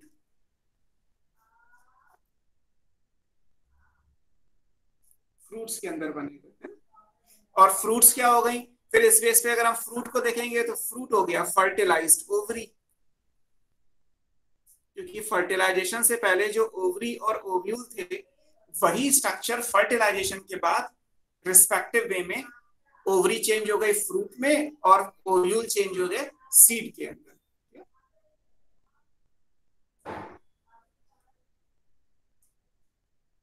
अब अगर हम एक सिंगल सीड को देखें तो सीड में आपको क्या क्या मिला? सीड के अंदर मिलेगा आपको कॉटिलिडन। अब मोनोकॉट है तो एक होगा, डाइकॉट है तो 2 होंगे। इसके अलावा आपको क्या मिलेगा? एक एम्ब्रियो, और सीड के ऊपर की जो कवरिंग होती है वो सीड कोट। सीड में एक कॉटिलिडन होगा, एक ही जगह डाइकॉट है तो 2 कॉटिलिडन, और एक एम्ब्रियो होगा। तो मैच्योरिटी के सीड में ये देखा है। जो कॉटिलिडन होते हैं वो कैसे होते हैं? They are thick. अगर थिक है तो फ्लैशी होंगे। सर आपकी वॉइस ब्रेक हो रही है। वॉइस वीडियो ब्लर है।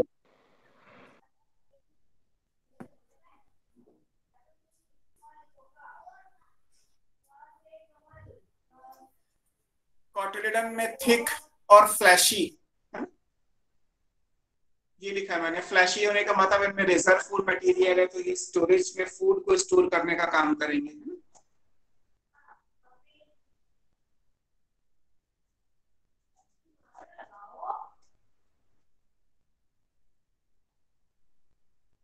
दिख रहा है अभी? सर फ्लैशी के नीचे क्या लिखा आपने? Food storage. यस सर, अब दिख रहा है। वो वैसा ये कुछ बीच बीच में जैसे पेज हिलता होगा ना, वैसे ही फिर ब्लड हो जाता है, फिर उसके बाद फिर आना शुरू हो जाता है। सर ब्लर होने के टाइम पे आप क्या वॉइस भी ब्रेक होने लग जाती है? हाँ वो बीच बीच में आई थिंक पता नहीं सिग्नल कनेक्टिविटी का कुछ है।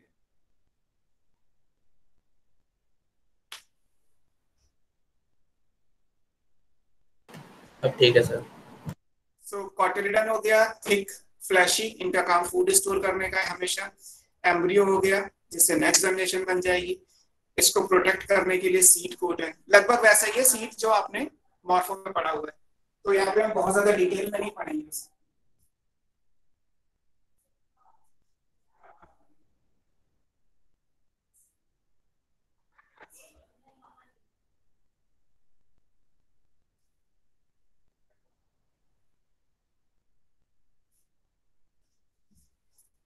फिर इसके बाद आता है कि जो सीड है वो हमने जैसे पढ़ा था कि सीड एंडोस्पर्म को कैरी करेंगे या नहीं करेंगे, वो भी हम पढ़ चुके हैं। सीड दो टाइप के थे, सिर्फ लिख दे रहा हूं बाकी आप जानते हैं, एंडोस्पर्मस और नॉन एंडोस्पर्मस।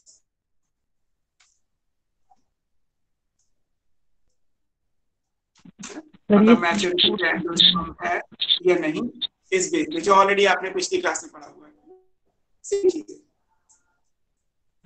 सीड में कॉटिलिडन कैसे बने वो हमने डेवलपमेंट के साथ स्टेजेस में जैसे देखा कि हार्ट शेप स्ट्रक्चर था, उससे दो कॉटिलिडन बन गए और बीच में एम्ब्रियो भी बन गया, रेडिकल पिन्यूल आपने जहाँ पे लिखा हुआ है। बात आती है कि सीड कोट कैसे बना। सीड कोट बनता है इंटेगुमेंट से। ओव्यूल का स्ट्रक्चर याद होगा जो आपने स्टार्टिंग में पढ़ा था, मेगास्पोरेंजियम और ओव्यूल। तो उसमें हमने पढ़ा था कि दो इंटेगुमेंट्स हैं।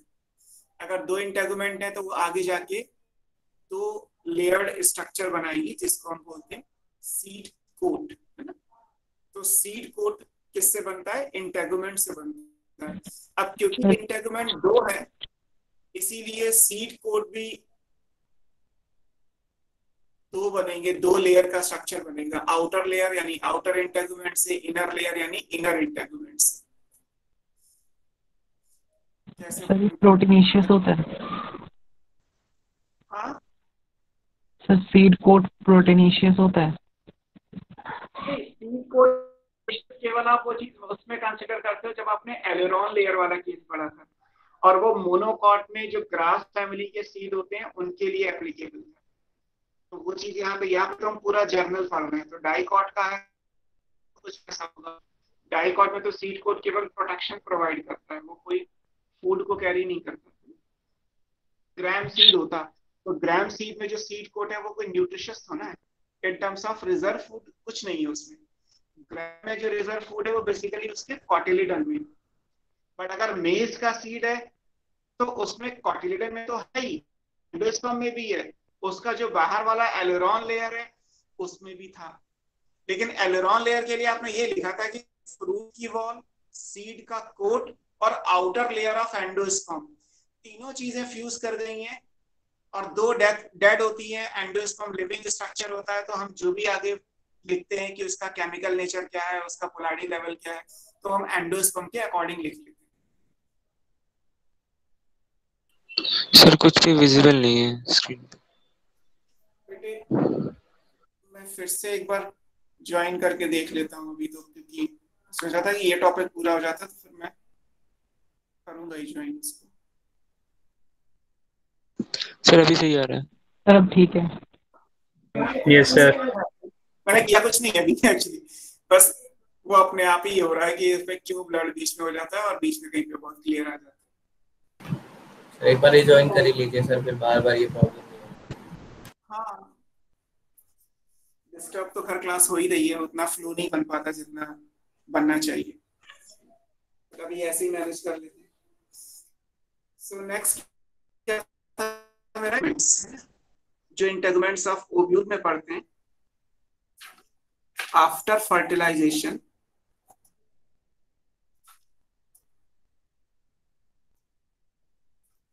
ये चेंज हो जाती हैं। These will change। अब इंटेगुमेंट आपने पढ़ा था कि इंटेगुमेंट दो हैं, एक आउटर इंटेगुमेंट है और एक इनर इंटेगुमेंट है। अगर किसी को कंफ्यूजन है आउटर इनर इंटेगुमेंट या तो आप मेगास्पोरेंजियम या ओव्यूल का डायग्राम कंसीडर कर सकते हो। तो आउटर इंटेगुमेंट किस में चेंज होगी? ये चेंज होती है सीड टेस्टा। इस लेयर को क्या बोलते हैं? टेस्टा बोलते हैं। इनर वाला क्या कहलाता है? Seed tegmen. और इन दोनों को मिला के, जैसा हमने यहाँ लिखा है सीड कोट, इन दोनों को मिला के सीड का कवरिंग या सीड का कोट कहते हैं। तो दो इंटेगुमेंट से दो लेयर बन जाएंगी। Outer will change into testa, inner will change into tegmen, they together form seed coat. तो सीड कोट कैसे बनता है? जो ओव्यूल में इंटेगुमेंट्स थी वहां से बनता है।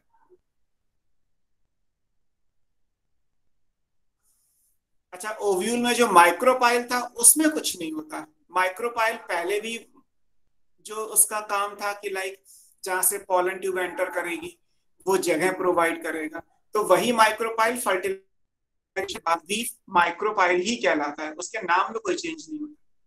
हालांकि फर्टिलाइजेशन के बाद पॉलन ट्यूब तो एंटर करेगी नहीं, तो फिर क्या करेगा माइक्रोपाइल? तो माइक्रोपाइल जो भी गैसियस एक्सचेंज है, क्योंकि एम्ब्रियो लिविंग होता है, जैसे आप चने होते हैं तो चने को पानी में भिगोते हो तो वो स्प्राउट बन जाते हैं। स्प्राउट बनने का मतलब है कि ग्रैंड सीड के अंदर जो एम्ब्रियो है वो लिविंग स्ट्रक्चर है और वो सांस ले रहा होगा, तो उसे ऑक्सीजन चाहिए, वो कार्बन डाइऑक्साइड रिलीज भी कर रहा होगा।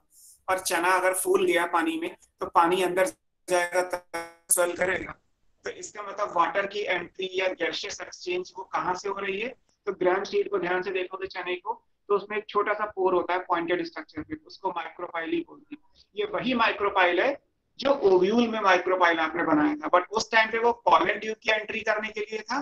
फर्टिलाइजेशन के बाद वो इन काम के लिए असाइन कर दिया गया। माइक्रोपाइल के नाम में कोई चेंज नहीं आएगा, फंक्शन बदल जाएगा। तो माइक्रोपाइल का क्या हुआ?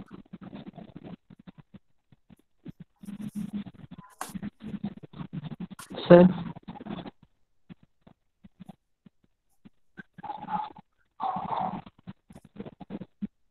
micropyle remain as such, यही रहेगा। It represent a small pore, एक छोटा सा छेद के जैसा है।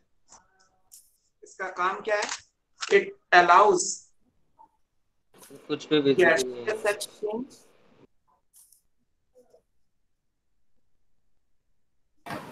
Sir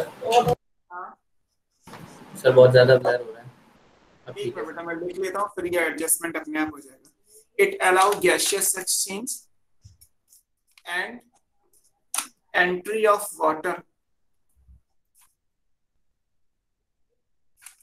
during seed germination.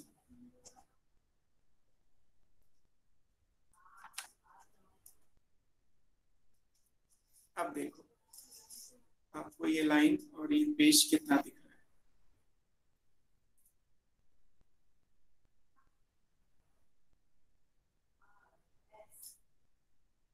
I think visible होगा आप लोगों को, बिकॉज मुझे स्क्रीन बहुत क्लियर दिखाई दे रही है। सही है सर।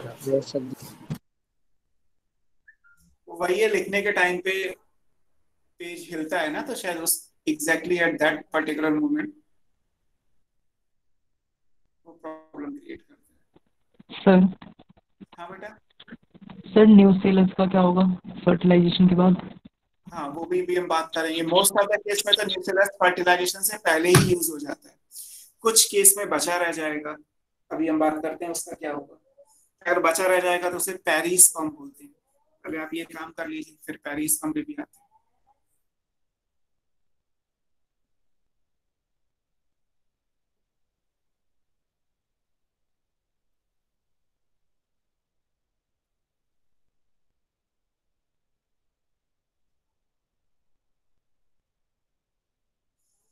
ठीक है, लिख लिया? Yes sir. अब न्यूसेलस पे चलते हैं, क्या चेंज हुआ न्यूसेलस में।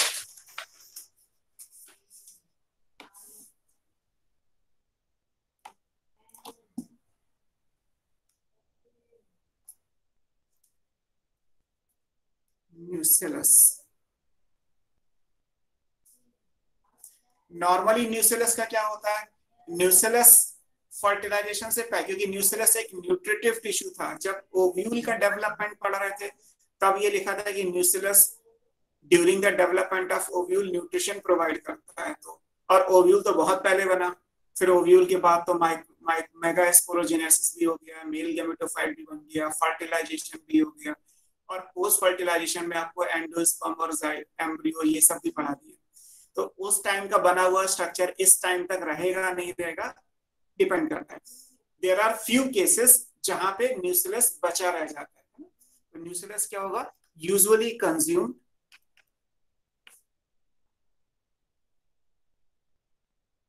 ड्यूरिंग डेवलपमेंट,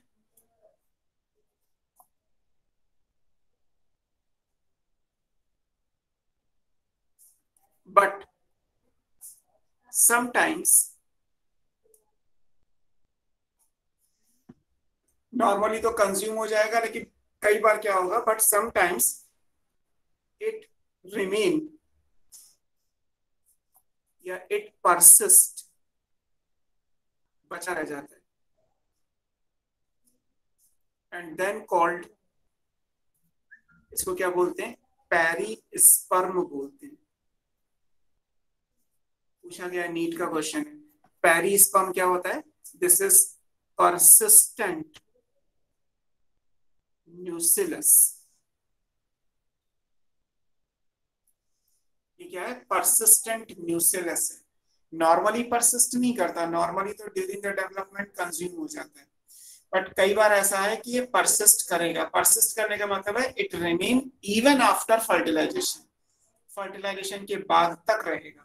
तो उस पॉइंट ऑफ व्यू पे ये क्या कहलाएगा, इसको नाम दिया गया पेरिस्पर्म, है ना। एग्जांपल फंक्शन क्या होता है? हाँ बेटा, सर फंक्शन क्या होता है न्यूसेलस का? न्यूसेलस का फंक्शन तो आपको पढ़ाया था, न्यूसेलस तो न्यूट्रिटिव टिश्यू है। ओव्यूल के उसमें डिस्क्रिप्शन में देखिए, आप स्टार्टिंग में ही पढ़ाया था न्यूसेलस तो। नहीं सर, मतलब अगर ओव्यूल का डेवलपमेंट हो गया तो उसके बाद, अब इसके बाद बचा रह गया तो कुछ, यानी फूड बचा रह गया, वो हम खाने में यूज कर रहे तो ठीक है, वरना करेगा कुछ नहीं। प्लांट के किसी काम नहीं आएगा, प्लांट के लिए तो उसका काम केवल उतना था।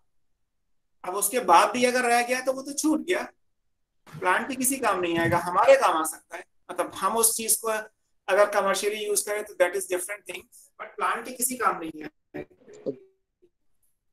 सर फिर ये बच कैसे जाता है? बेटा वो तो ज्यादा और कम बनने वाली बात है। लाइक खाना बनाया प्लांट ने, अब जितना खाना था पेट भर गया, अब क्या करेंगे, बचा हुआ खाना रह गया। तो पेरिस्पर्म कोई न्यूट्रिशन नहीं देगा एम्ब्रायो को? हाँ तो ये न्यूट्रिशन नहीं देगा एम्ब्रायो को? नहीं, एम्ब्रियो को नहीं देगा, एम्ब्रियो को न्यूट्रिशन देने के लिए एंडोस्पर्म है। और Yes, sir, एम्ब्रियो ये और भी एंडोस्पर्म आपने जो बनाए हैं वो फीमेल गैमेटोफाइट के अंदर बनाए हैं। न्यूसेलस तो उसके बाहर वाला स्ट्रक्चर है ना, वो अंदर वाले टिश्यू को कैसे देगा न्यूट्रिशन। सर इसके पास भी तो है ये। हाँ सर वो बाहर में है इसलिए। हाँ, इसका काम क्या था, प्री फर्टिलाइजेशन से, मतलब फर्टिलाइजेशन से पहले जो चीजें थी, जब ओव्यूल डेवलप कर रहा था तब न्यूट्रिशन देना, तभी वो देता है, तभी के लिए वो बनाया गया, और नॉर्मली वो दे के खत्म भी हो जाता है। अब कुछ केस में बचा रह गया, फर्टिलाइजेशन के बाद अगर न्यूट्रिशन चाहिए तो अलग से बना, क्योंकि एम्ब्रियो को न्यूट्रिशन एंडोस्पर्म प्रोवाइड करता है, ये नहीं प्रोवाइड करता। लेकिन क्योंकि ये बचा रह गया है तो इसका प्लांट कुछ नहीं करेगा, वो तो बचा रह गया तो छूट गया। पढ़ने के हिसाब से हमने नाम दे दिया कि भाई ये परसिस्टेंट न्यूसेलस है, ऐसा न्यूसेलस जो बचा रह गया। सेम सिचुएशन होगा, कुछ नहीं इसका, है ना। बस आपको याद रखना है कि अच्छा परसिस्टेंट न्यूसेलस भी होता है। इन सम केसेस न्यूसेलस में परसिस्ट इवन आफ्टर फर्टिलाइजेशन। अब इसमें एग्जांपल जैसे आपकी बुक में दिए हैं, शुगर बीट, चुकंदर में ऐसा होता है, या फिर ब्लैक पेपर, काली मिर्च। सर हमेशा होगा मतलब इनमें? हाँ इनमें तो रहते ही, ये तो एग्जाम्पल ही है।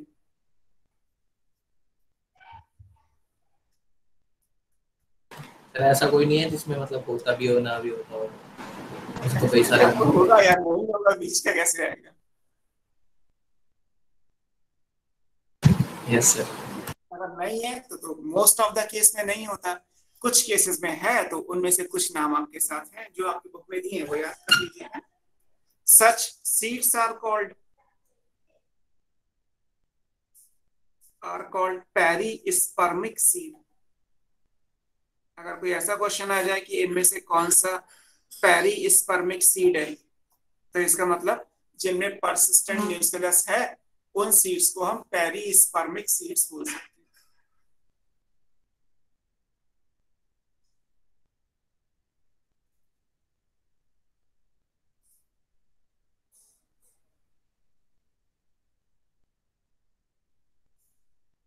ठीक है, तो ये न्यूक्लियस के बारे में। तो जितने भी पार्ट ओव्यूल में थे लाइक इंटेगुमेंट, उनसे बन गया सीड कोट 2।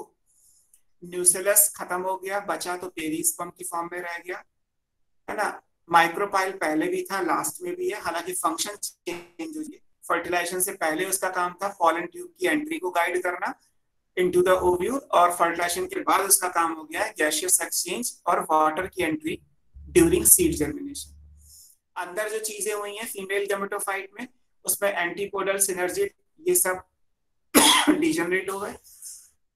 सॉरी, जो एग था उससे फर्टिलाइजेशन के बाद जाइगोट एंड एम्ब्रियो बन गया।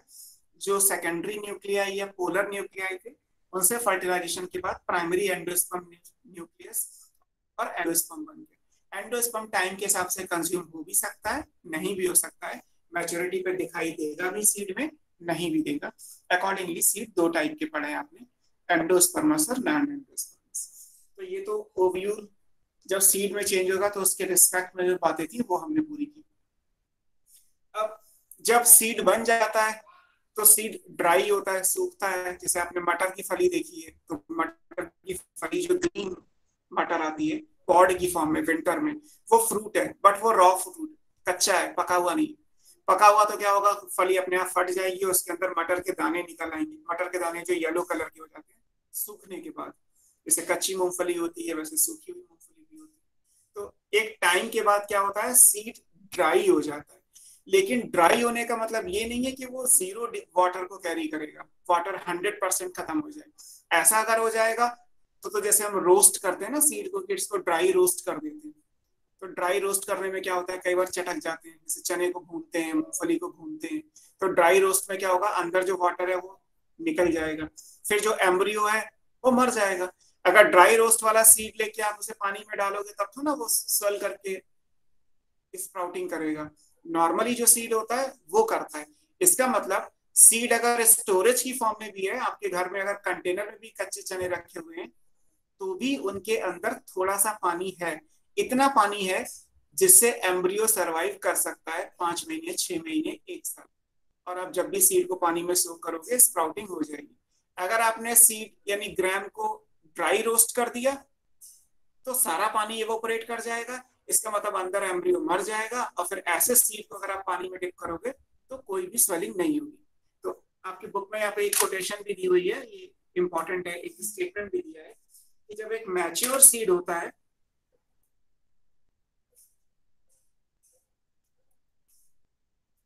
तो उसके अंदर क्या होता है, most of the water content हट जाता है, most of water is lost, खत्म हो जाएगा। कितना रह जाएगा, ओनली 10 to 15%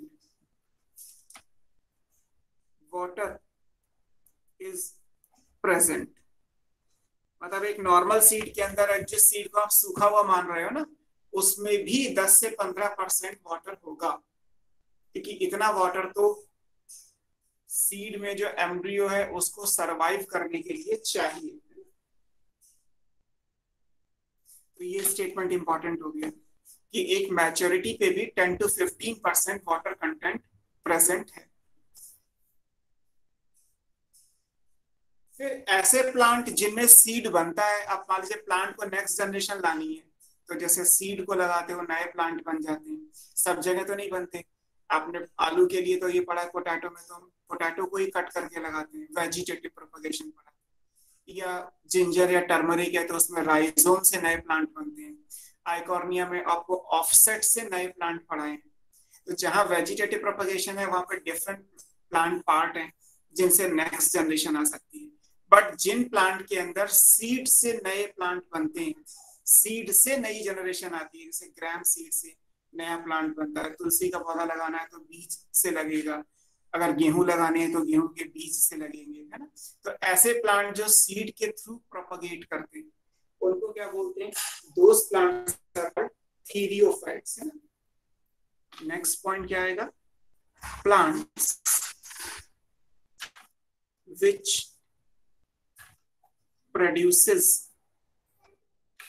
seed, जो सीड बनाते हैं for their perennation. Perennation morphology में आपको पढ़ाया था।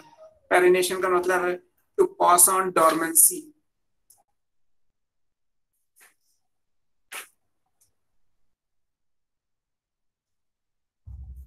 डॉर्मेंसी को पास करने के लिए जो स्ट्रक्चर्स होते हैं वो पेरिनेटिंग स्ट्रक्चर्स कहलाते हैं। Phenomena is called perennation. Are called, ऐसे प्लांट को क्या कहते हैं, दे आर कॉल्ड थ्रियोफाइट्स। ऐसे प्लांट्स क्या कहलाते हैं, थ्रियोफाइट्स कहलाते हैं। ये वो प्लांट है जो सीड के थ्रू डॉर्मेंसी को पास करते हैं। सीड किस लिए बनाया गया, सीड इसीलिए तो बनाया गया कि अगली सीजन तक इंतजार करना है। लाइक गेहूं के प्लांट ने गेहूं का सीड बना दिया, तुरंत तो नहीं लगा सकते। गेहूं अप्रैल में हार्वेस्ट हो जाता है, अभी गेहूं कट गया होगा। अब हम सोचे कि अभी खेत में लगा दें तो नए प्लांट बनेंगे, नहीं बनेंगे, बिकॉज गर्मियां आ गई। जब अक्टूबर आएगा, विंटर का ऑनसेट आने वाला होगा, तब नया प्लांट बन जाएगा। तो ये जो गर्मियों का टाइम पीरियड है, मई, जून, जुलाई, अगस्त, सितंबर, ये जो महीने हैं, इनको पास करने के लिए नेचर ने या प्लांट ने क्या किया, सीड बना दिया। सीड की फॉर्म में एम्ब्रियो उसके अंदर सेफ रहेगा 5-6 महीने। और जब आप अक्टूबर में लगाएंगे तो कंडीशंस फेवरेबल होंगी, बीज का प्लांट जर्मिनेट करके एक नया प्लांट बना, बीज का सीड जर्मिनेट करके एक नया प्लांट बना। तो वो प्लांट पास ऑन करते हैं डॉर्मेंट या एडवांस कंडीशन को बाय प्रोडक्शन ऑफ सीड। उन प्लांट को थ्रियोफाइट्स को। तो ये चीज के बारे में। इसके बाद आपको एक पैराग्राफ दिया हुआ है, मैं सिर्फ दे रहा हूँ। सीड ऑफर्स ग्रेट एडवांटेजेस, ऐसे करके लिखा हुआ।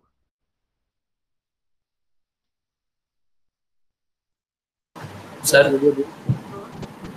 वीडियो ब्लर हो रही है, वॉइस भी ब्रेक हो रही है। वीडियो स्क्रीन क्लियर आ रही है बिल्कुल,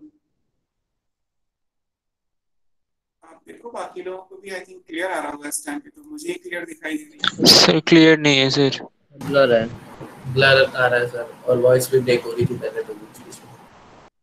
वॉइस ब्रेक हो रही है? यस सर, हल्की हल्की वॉइस ब्रेक हो रही है।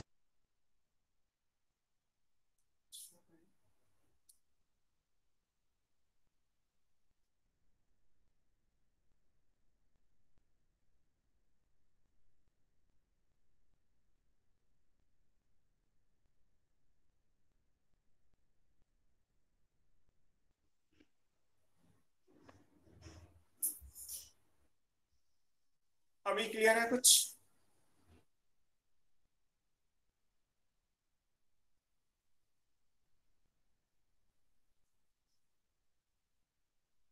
यस सर, क्लियर है।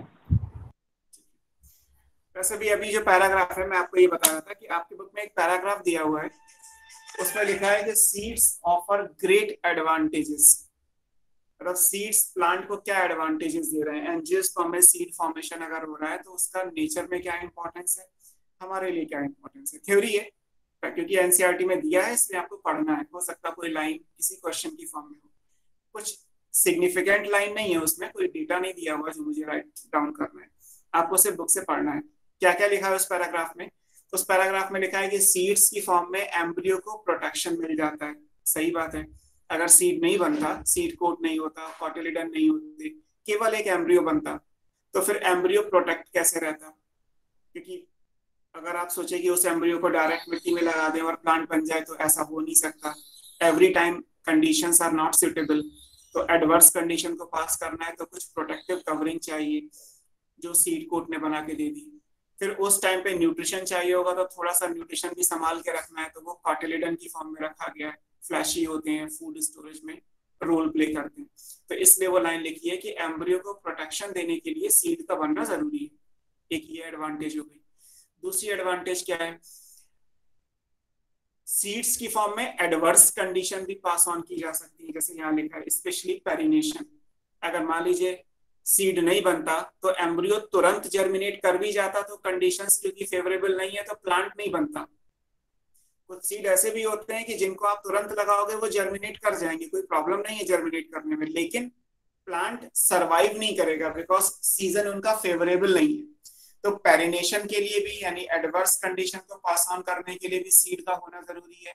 एम्ब्रियो को प्रोटेक्शन देने के लिए भी सीड का होना जरूरी है। एग्रीकल्चर में भी सीड वेरी इंपॉर्टेंट है बिकॉज एग्रीकल्चर में सीड से ही मोस्ट ऑफ द क्रॉप लगाई जाती है। तो हम अपने पॉइंट ऑफ व्यू से भी अगर कहें कि प्लांट अगर सीड नहीं बना रहा होता तो हम कैसे लगाते, फिर हमें बड़ी दिक्कत होती, स्टोर कैसे करते। लाइक जैसे ग्रासेस हैं, आप ऐसे इमेजिन करिए कि एक लॉन में ग्रास लगनी है, जैसे क्रिकेट के स्टेडियम में ग्रास लगनी है, या आपका कोई बड़ा सा पार्क है या लॉन है आपके घर में तो वहां ग्रास लगनी है, तो बिल्कुल कारपेट के जैसी ग्रीन होती है, क्लीन होती है। अब वो ग्रास कैसे लगेगी? अगर वो ग्रास सीड से लगती तो सीड को सो करना पड़ता और फिर नए नए प्लांट बनते और उन्हें काटते रहते तो एक ग्रास का अच्छा सा लुकअप आ जाता। लेकिन अब ग्रासेस में सीड बनता भी है तो हमारे हाथ में तो आता नहीं। आपने कभी भी किसी ग्रास में सीड नहीं देखा होगा, बनता है बट दिखाई नहीं देता। और ग्रासेस कैसे लगाई जाती हैं? Bye vegetative propagation. लेकिन वेजिटेटिव प्रोपगेशन में एक दिक्कत है कि हम उस प्लांट पार्ट को समटाइम्स, कई बार ऐसा होता है कि हम उसे स्टोर नहीं कर सकते। अगर आप ये कहें कि ग्रासेस को स्टोर कर लेते हैं, कट्टे में भर के बंद कर देते हैं, जैसे आप चने को रख लेते हो, मक्का को रख लेते हो, गेहूं को रख लेते हो, तो सीड्स को स्टोर किया जा सकता है। वेजिटेटिव प्रोपेग्यूल को एवरी टाइम स्टोर नहीं किया जा सकता। जैसे आइकॉर्निया में ऑफसेट होता है तो ये नहीं हो सकता कि ऑफसेट को काट काट के स्टोर कर लो, जब लगाना होगा तब लगा लेंगे। आलू को कर लेते हो, दैट इज डिफरेंट थिंग। आप राइजोम में हल्दी अदरक को कर लेते हो, लेकिन हर टाइम ये नहीं हो सकता कि वेजिटेटिव प्रोपेग्यूल को काट के स्टोर किया जा सके। लेकिन सीड को स्टोर किया जा सकता है। अगर सीड नहीं होता तो शायद हमारे अपने अकॉर्डिंगली जब हम लगाना चाहें वो चीज नहीं आ पाती। तो सीड्स की फॉर्म में स्टोरेज भी पॉसिबल है, सीड्स की फॉर्म में एग्रीकल्चर भी सपोर्ट हो रहा है। सीड्स की वजह से बहुत सारे जो एनिमल्स हैं, जैसे इकोलॉजी में आप पढ़ोगे तो एनिमल्स क्या करते हैं, वो सीड्स पे डिपेंड करते हैं। बहुत सारे एनिमल ऐसे हैं जो सीड्स को खाते हैं, जैसे गिलहरी अनाज खाती है, या और भी ऐसे बहुत सारे रोडेंट्स होते हैं जो अनाज को खा जाते हैं। कहते हैं ना चूहे अनाज को खा जाते हैं। तो अगर वो नहीं होता तो फूड चेन कैसे मेंटेन होती? तो नेचर में सीड्स के कई सारे रोल हैं। इन टर्म्स ऑफ प्लांट अगर हम बात करें तो प्रोटेक्शन और डॉर्मेंसी को पास ऑन करने के लिए चाहिए। इन टर्म्स ऑफ नेचर बात करें तो सीड्स की फॉर्म में वो बहुत सारे एनिमल्स को न्यूट्रिशन भी प्रोवाइड करेंगे। इन टर्म्स ऑफ एग्रीकल्चर बात करें और स्टोरेज की बात करें तो भी सीड हमारे लिए इंपॉर्टेंट है। तो एक पैराग्राफ दिया होगा सीड वाले कॉलम में, आप जरूर उसे बुक से पढ़ लीजिएगा। उसमें ये लिखा है सीड्स ऑफर, ये आप कैल्विन के मॉड्यूल में देखेंगे तो मैंने बोल्ड करके अलग से लास्ट में दिया हुआ है कि seeds offer great advantages to angiosperm. तो वो पैराग्राफ आपको वहां से रीड करना है। ठीक। फिर सीड कितने टाइम तक, आपको मैंने मॉर्फोलॉजी ये प्लांट फिजियोलॉजी पढ़ाया था, प्लांट फिजियोलॉजी का last chapter plant growth and development. उसमें दो टॉपिक थे, सीड डॉर्मेंसी, अगर आपको याद हो तो मैंने रिसेंटली ही आपको कराया है, seed dormancy and seed viability. Dormancy आपको पढ़ाया था इस सेंस में, ये सब पिछले साल पढ़ाए थे लेकिन बुक में थोड़ा थोड़ा सा यहाँ दे रखा है, दैट्स वाई मैं आपको ये सिर्फ टर्म लिख रहा हूँ। आप जब अपने रिस्पेक्टिव चैप्टर्स 11 से लोगे तो आपको मिल जाएगा। सीड डॉर्मेंसी, सीड डॉर्मेंसी का मतलब है वो टाइम पीरियड जिसमें सीड जर्मिनेट करने के लिए कैपेबल है। लाइक चना आपके घर में रखा हुआ है तो चने को आप कितने साल तक स्टोर कर सकते हो, ये मान के कि जब भी आप सीड को पानी में सोक करोगे तो वो स्प्राउट बन जाएगा। तो maximum time period during which seed is able to germinate, है ना, वो क्या कहलाता है? सीड डॉर्मेंसी कहलाता है। तो सीड डॉर्मेंसी मैंने आपको प्लांट ग्रोथ एंड डेवलपमेंट में पढ़ाया है। अगर आपको डाउट लगे तो आप अभी ब्रेक होगा, ब्रेक में पलट के देख लीजिएगा। ब्रेक के बाद अगर किसी को पूछना है तो सीड डॉर्मेंसी दोबारा से पूछ सकते हैं। हालांकि ये टॉपिक सीड डॉर्मेंसी का आपका plant growth and development chapter में है। यहाँ सिर्फ लिखा है कि जब डॉर्मेंसी पास ऑन हो जाती है तभी सीड जर्मिनेट कर पाता है। जब तक डॉर्मेंसी रहेगी तब तक सीड जर्मिनेट नहीं करेगा। जब डॉर्मेंसी टूट जाएगी, ओवर हो जाएगी, तो उसके बाद सीड जर्मिनेट कर सकता है। तो सीड डॉर्मेंसी और इसी से रिलेटेड सीड जर्मिनेशन।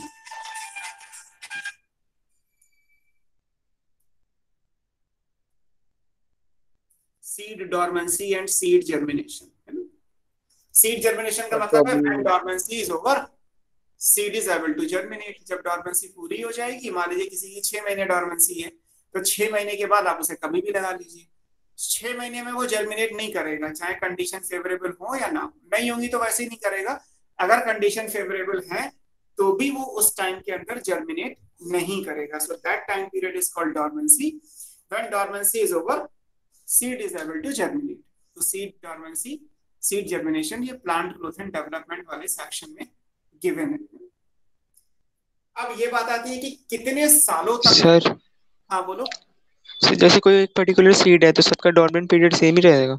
नहीं, सबका अलग अलग होता है बेटा। किसी का 2 महीने होता है तो किसी का 200 साल होता है। सर जैसे किसी एक जैसे वीट का हो गया तो सबका सेम ही रहेगा ना वीट में? हाँ, वीट में सेम रहेगा। अगर वीट का है तो वीट की कोई भी वैरायटी हो, वीट का मान लीजिए 4 से 6 महीने का होता है, तो 4 से 6 महीने में जर्मिनेट नहीं करेगा। लाइक जैसे अभी अप्रैल चल रहा है, अप्रैल में मान लीजिए सीड हार्वेस्ट कर लिया, वीट को काट के ले लिया। अब अगर आप इस वीट को लैब में लगाओ, क्योंकि बाहर तो कंडीशन गर्मी आ गई, बाहर तो जर्मिनेट करेगा ही नहीं क्योंकि कंडीशन फेवरेबल नहीं है। वीट एक विंटर क्रॉप है और बाहर तो समर आने वाला है। लैब में जरूर आप विंटर क्रिएट कर सकते हो। लैब में ग्रोथ चैम्बर होते हैं जिनमें लो टेम्परेचर पे आप सीड को जर्मिनेट करा लोगे। तो अगर आप कंडीशन फेवरेबल लैब में दे दो तो भी वीट का प्लांट जर्मिनेट नहीं करेगा। इसका मतलब है कि वीट का सीड डॉर्मेंसी में चला गया। इस 6 महीने के बाद अक्टूबर आ गया। अब अक्टूबर तो बाहर भी ठंडा है और लैब में भी ठंडा है, आप चाहे बाहर लगा लो या लैब में लगा लो, जर्मिनेट कर जाएगा। और अगले साल का जो समर आएगा, लाइक 2022 में जो समर आएगा, तब अगर आप लैब में लगाओगे तो जर्मिनेट कर जाएगा, लेकिन 2021 के समर में नहीं करेगा। तो बनने के 4 महीने 6 महीने तक तो डॉर्मेंसी है। उसके बाद कंडीशन फेवरेबल दे दो, चाहे नेचर में दे दो चाहे लैब में दे दो, वो जर्मिनेट कर जाएगा। तो जैसे ये वीट का है, वैसे वीट में अलग है, मेज का अलग है, शुगर केन का अलग है, पोटैटो का अलग है, ग्राम सीड का अलग है, सबका अलग अलग होता है। डॉर्मेंसी पीरियड कुछ महीनों से लेके कई 100 सालों तक का हो सकता है। सर एक स्पीशीज के लिए तो सेम ही होगा ना, मतलब? हाँ, एक स्पीशीज के मेंबर्स के लिए सेम होगा, यस, एक स्पीशीज के मेंबर्स के लिए सेम होगा। ठीक है। अब बात ये आती है कि कितने सालों तक जर्मिनेट कर लेगा। मान लीजिए डॉर्मेंसी ओवर हो गई, ठीक, 4 महीने 6 महीने का टाइम था वीट में, वो आपने दे दिया। अब क्या, विंटर है तो आपने नेचर में ग्रो करा लिया। अगले साल सर एक क्वेश्चन पूछना था। हाँ सर एक क्वेश्चन पूछना था। बोलो। सर जैसे आपने अभी कहा कि वीट सर 2022 में फिर उग सकता है लैब में। हाँ सर फिर कोई और विंटर प्लांट जैसे कॉलीफ्लावर उग सकता है सर 2022 में? हाँ, कॉलीफ्लावर का भी अपना एक डॉर्मेंसी पीरियड हो, उतना वेट करके आप कंडीशन फेवरेबल दे दीजिए, वो कर जाएगा जर्मिनेट। अब जैसे गर्मियों में भी गोभी आती है ना, गर्मियों में फेवरेबल कंडीशन में तो कोई भी ग्रो कर जाएगा। हाँ, फेवरेबल कंडीशन दोगे तो काम हो ही जाएगा। बट बात ये हो रही है कि वो फेवरेबल कंडीशन बनने के तुरंत बाद दोगे तो नहीं, बनने के बाद एक रेस्टिंग पीरियड दे दो, उसके बाद आप जब फेवरेबल कंडीशन दोगे तब वो काम हो जाएगा। नहीं सर, मैं पूछना चाह रहा था कि सर उसी क्रॉप सॉइल पे उग सकता है वो, जैसे वीट वाले पे ही कॉलीफ्लावर भी? हाँ, उसी सॉइल में उग जाएगा। सर मतलब उसे रेस्टिंग पीरियड नहीं चाहिए? नहीं, उसे रेस्टिंग पीरियड चाहिए। लाइक ऐसे समझ लो कि जैसे कॉलीफ्लावर भी सेम है ना, जैसे कॉलीफ्लावर भी विंटर क्रॉप है। अब कॉलीफ्लावर भी अगर विंटर क्रॉप है तो मान लीजिए कि आपने अप्रैल में कॉलीफ्लावर का सीड बन गया, अप्रैल 2021 है, ठीक है, तो अप्रैल 21 में सीड बन गया। अब क्या है, इसे एक रेस्टिंग पीरियड चाहिए 6 महीने का। तो अभी अप्रैल के बाद आप मई जून जुलाई अगस्त सितंबर अक्टूबर, इनमें तो कुछ नहीं होगा। जैसे ही नवंबर आएगा, नवंबर 21 आएगा, ये इसी सॉइल के अंदर जर्मिनेट कर जाएगा। ओके सर, पास ऑन हो ही गई है, ये डॉर्मेंसी है। अब नवंबर के बाद जब ये अप्रैल 2022 आएगा, अब क्या, अब तो गर्मियां हैं तो बाहर तो नहीं करेगा, क्योंकि बाहर आप गर्मियों में तो कॉलीफ्लावर को जर्मिनेट करा नहीं सकते। आप लैब में कराना लैब में चाहो करेगा, यानी इस गर्मी में कर जाएगा। लेकिन जो बनने के तुरंत बाद पहली बार जो गर्मी का सीजन आया, वो उसका डॉर्मेंसी पीरियड था, उसमें नहीं किया। ये डिफरेंस है। Okay sir. है ना। और फिर अप्रैल के बाद मान लीजिए यहाँ पे नवंबर 2021 आया, तो नवंबर 21 में चाहे आप लैब में कराओ या आप नेचर में कराओ, क्योंकि नेचर में भी ठंडा है, लैब में भी ठंडा है, जर्मिनेशन हो ही जाएगा। तो डोरमेंसी पीरियड नहीं आएगा दोबारा? अप्रैल 23 में आप लैब में करा लोगे, नेचर में नहीं करेगा क्योंकि गर्मियां हो रही होंगी। तो बस तो सर फिर पहला आप साल, डोरमेंसी पीरियड कब आएगा? पहले साल के बाद नहीं आएगा? पहले साल की वही था, डोरमेंसी पीरियड 6 महीने का था, अब 6 महीने ओवर हो गए, अब उसके बाद आप कभी भी जर्मिनेट कराते रहो। सर मतलब एक प्लांट के लाइफ स्पैन में सर एक ही बार डोरमेंसी पीरियड आता है? हाँ, एक ही बार आएगा, ऑब्वियस सी बात है। उसके बाद रुकोगे कहाँ पे? अगर सीड जर्मिनेट कर गया तो बीच में थोड़ा डोरमेंसी आएगा, फिर वो तो सीड बना देगा पूरा। Yes sir. और सीड बना देगा तो डोरमेंसी फिर दूसरे सीजन की होगी, वो तो दूसरी जनरेशन की हो गई ना। इस जनरेशन की डोरमेंसी तो एक ही बार आई ना। Okay sir. ठीक है, जैसे मान लीजिए बचपन है, आप कहते हैं कि बचपन है तो हम अपने नौकरी नहीं करेंगे, पैसे नहीं कमाएंगे, तो एक ही बार तो नहीं कमाओगे ना, उसके बाद तो बचपन कभी नहीं आएगा ना। उसके बाद हो सकता है आपको कमाने की जरूरत ना हो इसलिए आप ना कमाएं, हो सकता है कमाने की जरूरत है इसलिए कमाएं। कई बार कमाने की जरूरत नहीं होगी तब भी कमाओगे, और कई बार जरूरत होगी तब भी कमाओगे। लेकिन बचपन ऐसा है जिसमें आप कभी नहीं कमाओगे, चाहे जरूरत हो या ना हो। तो वो एक ही बार तो आएगा ना, यंग एज तो एक ही बार आएगी ना, दोबारा तो ना किड्स वाली एज लौट के आएगी। तो ऐसे यहाँ भी है कि स्टार्टिंग की फेज ऐसी है जिसमें डॉर्मेंसी है, उसके बाद जैसे ही डॉर्मेंसी ओवर हो गई उसके बाद आप एक पर्टिकुलर टाइम तक, ये टाइम भी, ये एरो भी कितने साल तक खींचेगा इसकी भी लिमिटेशन है, इसे भी हम पढ़ेंगे। इसे बोलते हैं वाइबिलिटी, कितने टाइम तक वाइबल है, कितने सालों तक ये जर्मिनेशन की कैपेबिलिटी को कैरी करेगा। ऐसा भी नहीं है कि 1000 साल के बाद लगाओगे और ये जर्मिनेट कर ही जाएगा। किसी का 10 साल है तो किसी का 20 साल है, किसी का 100 साल है, किसी का 200 साल है, 1000 साल किसी का नहीं है। तो इन दैट केस ये अभी हम पढ़ने वाले हैं वाइबिलिटी क्या होती है। तो सर अगर 100 साल है तो फिर उस 100 साल के बाद क्या होगा?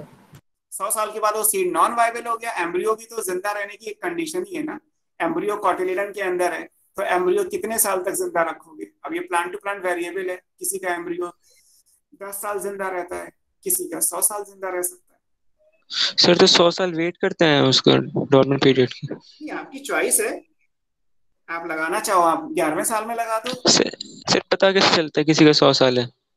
वो तो आप चेक करोगे, उसके लिए केमिकल टेस्टिंग होती है कि हम सीड की वाइबिलिटी को कैसे चेक करते हैं। सर ऑब्जर्व करके तो नहीं बता सकते ना इनमें इतना? नहीं, वैसे नहीं, वैसे तो आपको बुकिश नॉलेज है, आपको याद करना पड़ेगा कि अच्छा लोटस का 700 सालों का है या किसी और प्लांट का 10 साल तो का सर है। सबका इतने बार मतलब चेक किया गया है? हाँ, सबको तो ऑब्वियसली बात है, सारे साइंटिस्ट बैठ के ये कर रहे हैं कि किस प्लांट का वाइबिलिटी कितना है। भाई जैसे अगर कहा जाए कि मान लीजिए हमारी डॉर्मेंसी निकल गई, मेरी डॉर्मेंसी निकल गई, मेरा एक किड्स की एज थी वो निकल गई जब मैंने कोई काम नहीं किया, क्योंकि रिस्पॉन्सिबिलिटी पापा मम्मी को देखनी है, मुझे क्या करना, मुझे तो खेलना कूदना है सिर्फ। अब मैं बड़ा हो गया, अब मुझे कमाने की जरूरत है तो मैं पैसे कमाऊंगा, और नहीं जरूरत है हो सकता है तब भी कमाऊं। लेकिन क्या मैं हमेशा कमाता रहूंगा? ये भी तो नहीं होगा, शरीर है, बॉडी है, एक टाइम के बाद इसका भी रिटायरमेंट आएगा ना। उस टाइम के बाद उतनी कमाने की टेंडेंसी नहीं रहेगी, सीढ़ियां नहीं चढ़ पाऊंगा तो फिर कैसे? फिटनेस भी तो चाहिए ना। तो ये मान लेता हूँ सर पर पेंशन तो आएगी ना? हाँ, 80 साल के बाद मैं बूढ़ा हो गया, अब कैसे कमाऊंगा? जो काम 21 साल की एज में मैंने किया वो 80 साल में मैं कैसे कर लूंगा? अब कोई 80 साल में करेगा वो खत्म हो जाएगा, कोई 60 साल में खत्म हो जाता है, कोई शायद 99 साल में भी काम कर लेता है। तो पर्सन टू पर्सन वेरिएबल हो गया, क्योंकि सबकी फिजिकल फिटनेस, सबका मेंटल स्टेटस अलग अलग होता है।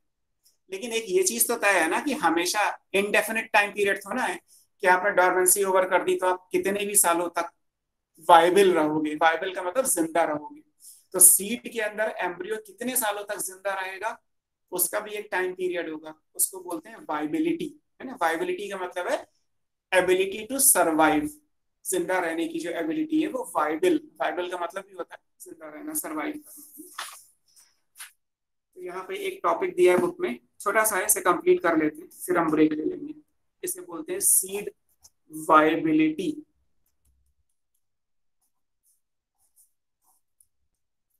Seed viability means maximum time during which a seed is able to germinate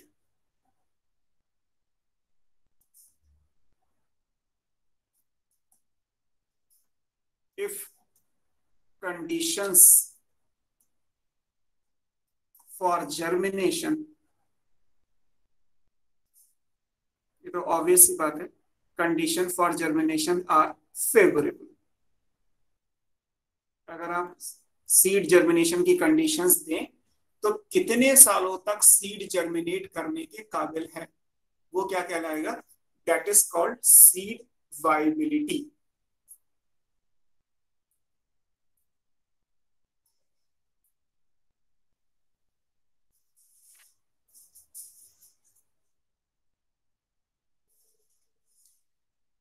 इसे क्या बोलते हैं? सीड वाइबिलिटी बोलते हैं।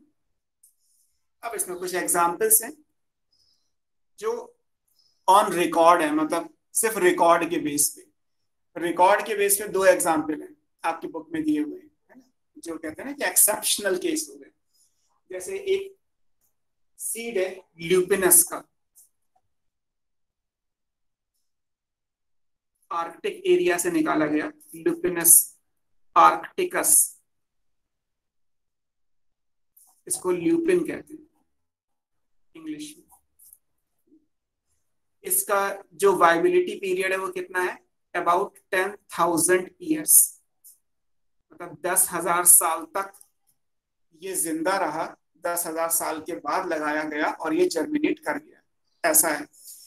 अब 10,000 साल किसी ने देखे नहीं है, हमने इसे केमिकल मेथड से पता किया, लगा के नहीं देख सकते किसी कोई 10,000 साल तक था ना जिंदा रहेगा इंसान, तो ये केमिकली टेस्ट करके देखा गया कि ये 10,000 साल तक जिंदा रह सकता है। पर सर ये 100% श्योर तो नहीं है ना कि 10,000 साल के बाद भी रहे या ना रहे?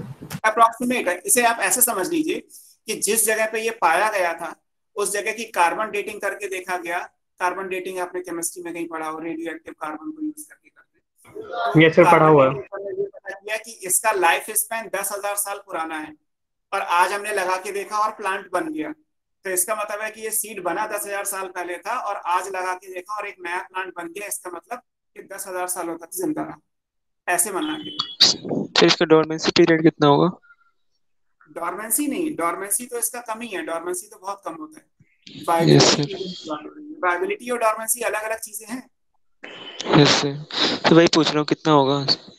वो तो बेटा चेक ही करना पड़ेगा क्योंकि ल्यूपिनस का डॉर्मेंसी कितना है वो नहीं कह सकते, और डॉर्मेंसी पूछा भी नहीं जाता क्योंकि डॉर्मेंसी तो सबका अलग होता है। डॉर्मेंसी के लिए बुक में लिखा है few month to several years, उसमें किसी का नहीं दिया आपकी बुक में, लेकिन वाइबिलिटी के दिए हैं एग्जाम्पल, तो दिए हैं इसलिए याद करना।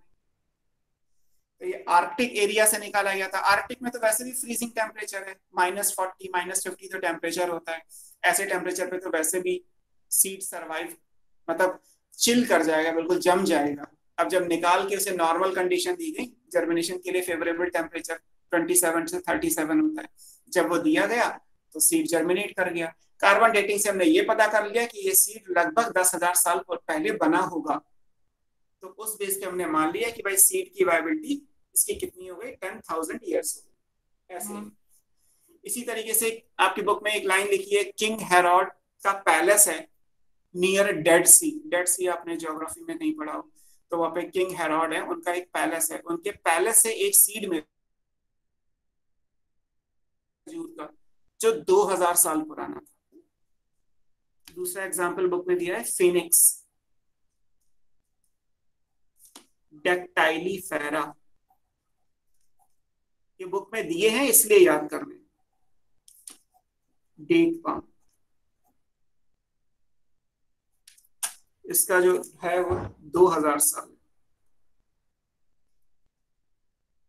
तो इसमें एम्ब्रियो जब सर्वाइव कर जाता है 10,000 ईयर्स अब कर क्या होगा? ये तो मैंने कहा ना, ये एक्सेप्शनल केस है, जिसे कहते हैं ना भाई वर्ल्ड रिकॉर्ड की बुक्स में लिख दिया गया, एक्सेप्शनल। नॉर्मली नहीं करता, नॉर्मली डेट पाम का सीड इतना नहीं रहता, लेकिन किंग हेरोड के पैलेस से जो नियर डेड सी है वहां से जो सीड मिला, अब वो जिंदा रह गया। क्यों रह गया वो डिफरेंट थिंग है, क्योंकि वो तो एक्सेप्शनल केसेस हैं। एक्सेप्शंस के हिसाब से बॉटनी पढ़ी जाती है, लेकिन हमें तो नहीं पढ़नी। 11th में तो चीजें जर्नलाइज दी होती है। तो बस आपको ये दोनों एग्जाम्पल याद करने। नॉर्मल केस में लोटस का है, अगर आप लिख सकते हैं यूजुअली मैक्सिमम जो वाइबिलिटी पीरियड है इज ऑफ लोटस, कमल का जो सीड होता है 700 ईयर्स, ये नॉर्मल है। 700 सालों तक कमल का जो बीज होता है वो जिंदा रह लेता है। जिंदा रहने का मतलब कि 700 सालों के बाद भी अगर आप लगाओगे तो नॉर्मली कमल का प्लांट, लोटस का प्लांट बन जाएगा।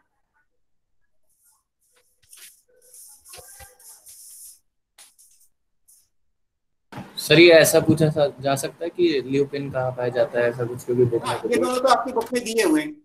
ऐसे क्वेश्चन नहीं होगा कि maximum viability period is of और ऑप्शन में ये तीनों दे दिए और नीचे लिखा है ऑल, तो आप तीनों में आपको पता ही है कि भाई 10,000 साल फिगर बड़ा है तो यही आंसर आएगा। ये नहीं दे रखा तो ये आंसर आ जाएगा, ये नहीं दोनों दे रखे होंगे तो ये आ जाएगा। तो ये तो इतना तो कुछ सर वो नहीं पूछ रहा सर मैं। हाँ तो वो तो जैसे ऑप्शंस दिए होंगे वैसे ही करोगे। सर मतलब मैं ये पूछ रहा था कि जैसे ल्यूपिन आर्कटिक एरिया में पाया जाता है तो ऐसा कुछ पूछा जा सकता है कि हैबिटेट क्या है या ऐसा कुछ? नहीं, वो तो लिखा है बुक में। आपको एक लाइन तो याद बता देना मैंने कि ये आर्कटिक एरिया में है और ये आपकी बुक में लिखा है king Herod palace near Dead Sea. आप चाहो तो बुक से देख के लिख लीजिएगा, जरूरत नहीं है, आज तक तो कभी पूछे नहीं गए। और वैसे भी इन चीजों के लिए मेरा अपना ओपिनियन ये रहता है कि एनसीईआरटी में बहुत कुछ है पूछने के लिए। वो ये कि पूछेंगे ये कौन से राजा के महल से खजूर का सीड मिला, तो किंग हेरोड का नाम तो नहीं याद रखना है, बट फिर भी बुक में गिवन है। अगर आप कहें तो आप बुक से चीजों को देख सकते हैं। आज तक कभी कोई ऐसा क्वेश्चन आया नहीं किसी भी एग्जाम में, तो इसलिए इसकी पॉसिबिलिटी जीरो ही मान लेते हैं। But still given in NCERT है ना, मेरा हमेशा से कंसर्न रहता है एनसीईआरटी में लिखा है तो आपको पता जरूर होना चाहिए। और एक ही है राजा, तो मुझे नहीं लगता कि इसमें कोई भूल जाएगा। कोई और 4 राजा के नाम तो दिए नहीं जाएंगे, जीएस का क्वेश्चन तो है नहीं। लास्ट लाइन जो आपकी बुक में इस सीड वाले सेक्शन में लिखी हुई है वो लिखा है, ये सिर्फ लाइन है, इसका यूज आगे हम कहीं इकोलॉजी में पढ़ेंगे, बट स्टिल एनसीईआरटी में लास्ट लाइन ये दी है इस टॉपिक में। देयर आर फ्यू प्लांट्स, कुछ प्लांट ऐसे हैं which have large number, यानी नंबर तो बहुत ज्यादा होगा, बट सीड का साइज बहुत छोटा है, टाइनी सीड्स। एक फ्रूट में सीड का नंबर बहुत ज्यादा है, हजारों, आप शायद लाखों भी बोल सकते हैं, लेकिन उन सीड्स का साइज इतना छोटा है कि इवन आप हाथ से पकड़ भी नहीं सकते, आपको डस्ट के पार्टिकल जैसे लगेंगे। एग्जाम्पल में यहाँ पे आपकी बुक में लिखा है ऑर्किड्स,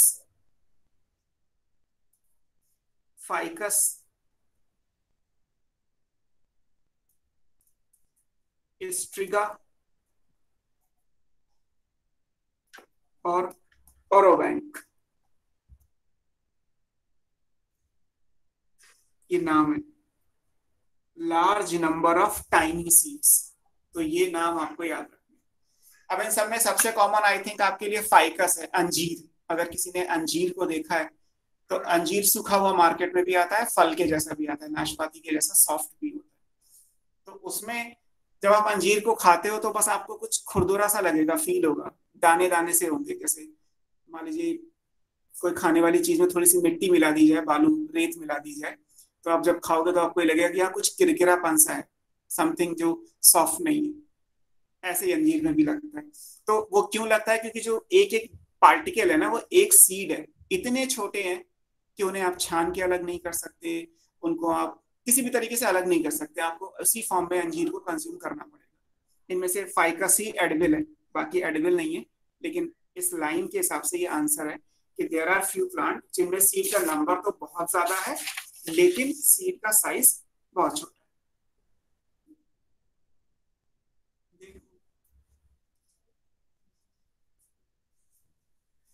क्लियर? बाकी फिर मैं नेक्स्ट पेज के बाद करा देता हूँ। यहाँ तक आपने सीड कंप्लीट कर लिया, इस चैप्टर में थोड़ा बहुत बचा हुआ है वो कंप्लीट कर लेते। तो क्लास कब स्टार्ट होगी? बस 15 मिनट बाद। मैंने थोड़ा 15 मिनट लेट शुरू की, 15 मिनट के ब्रेक मान लीजिए। 8 बजे तक नॉर्मली क्लास होती है।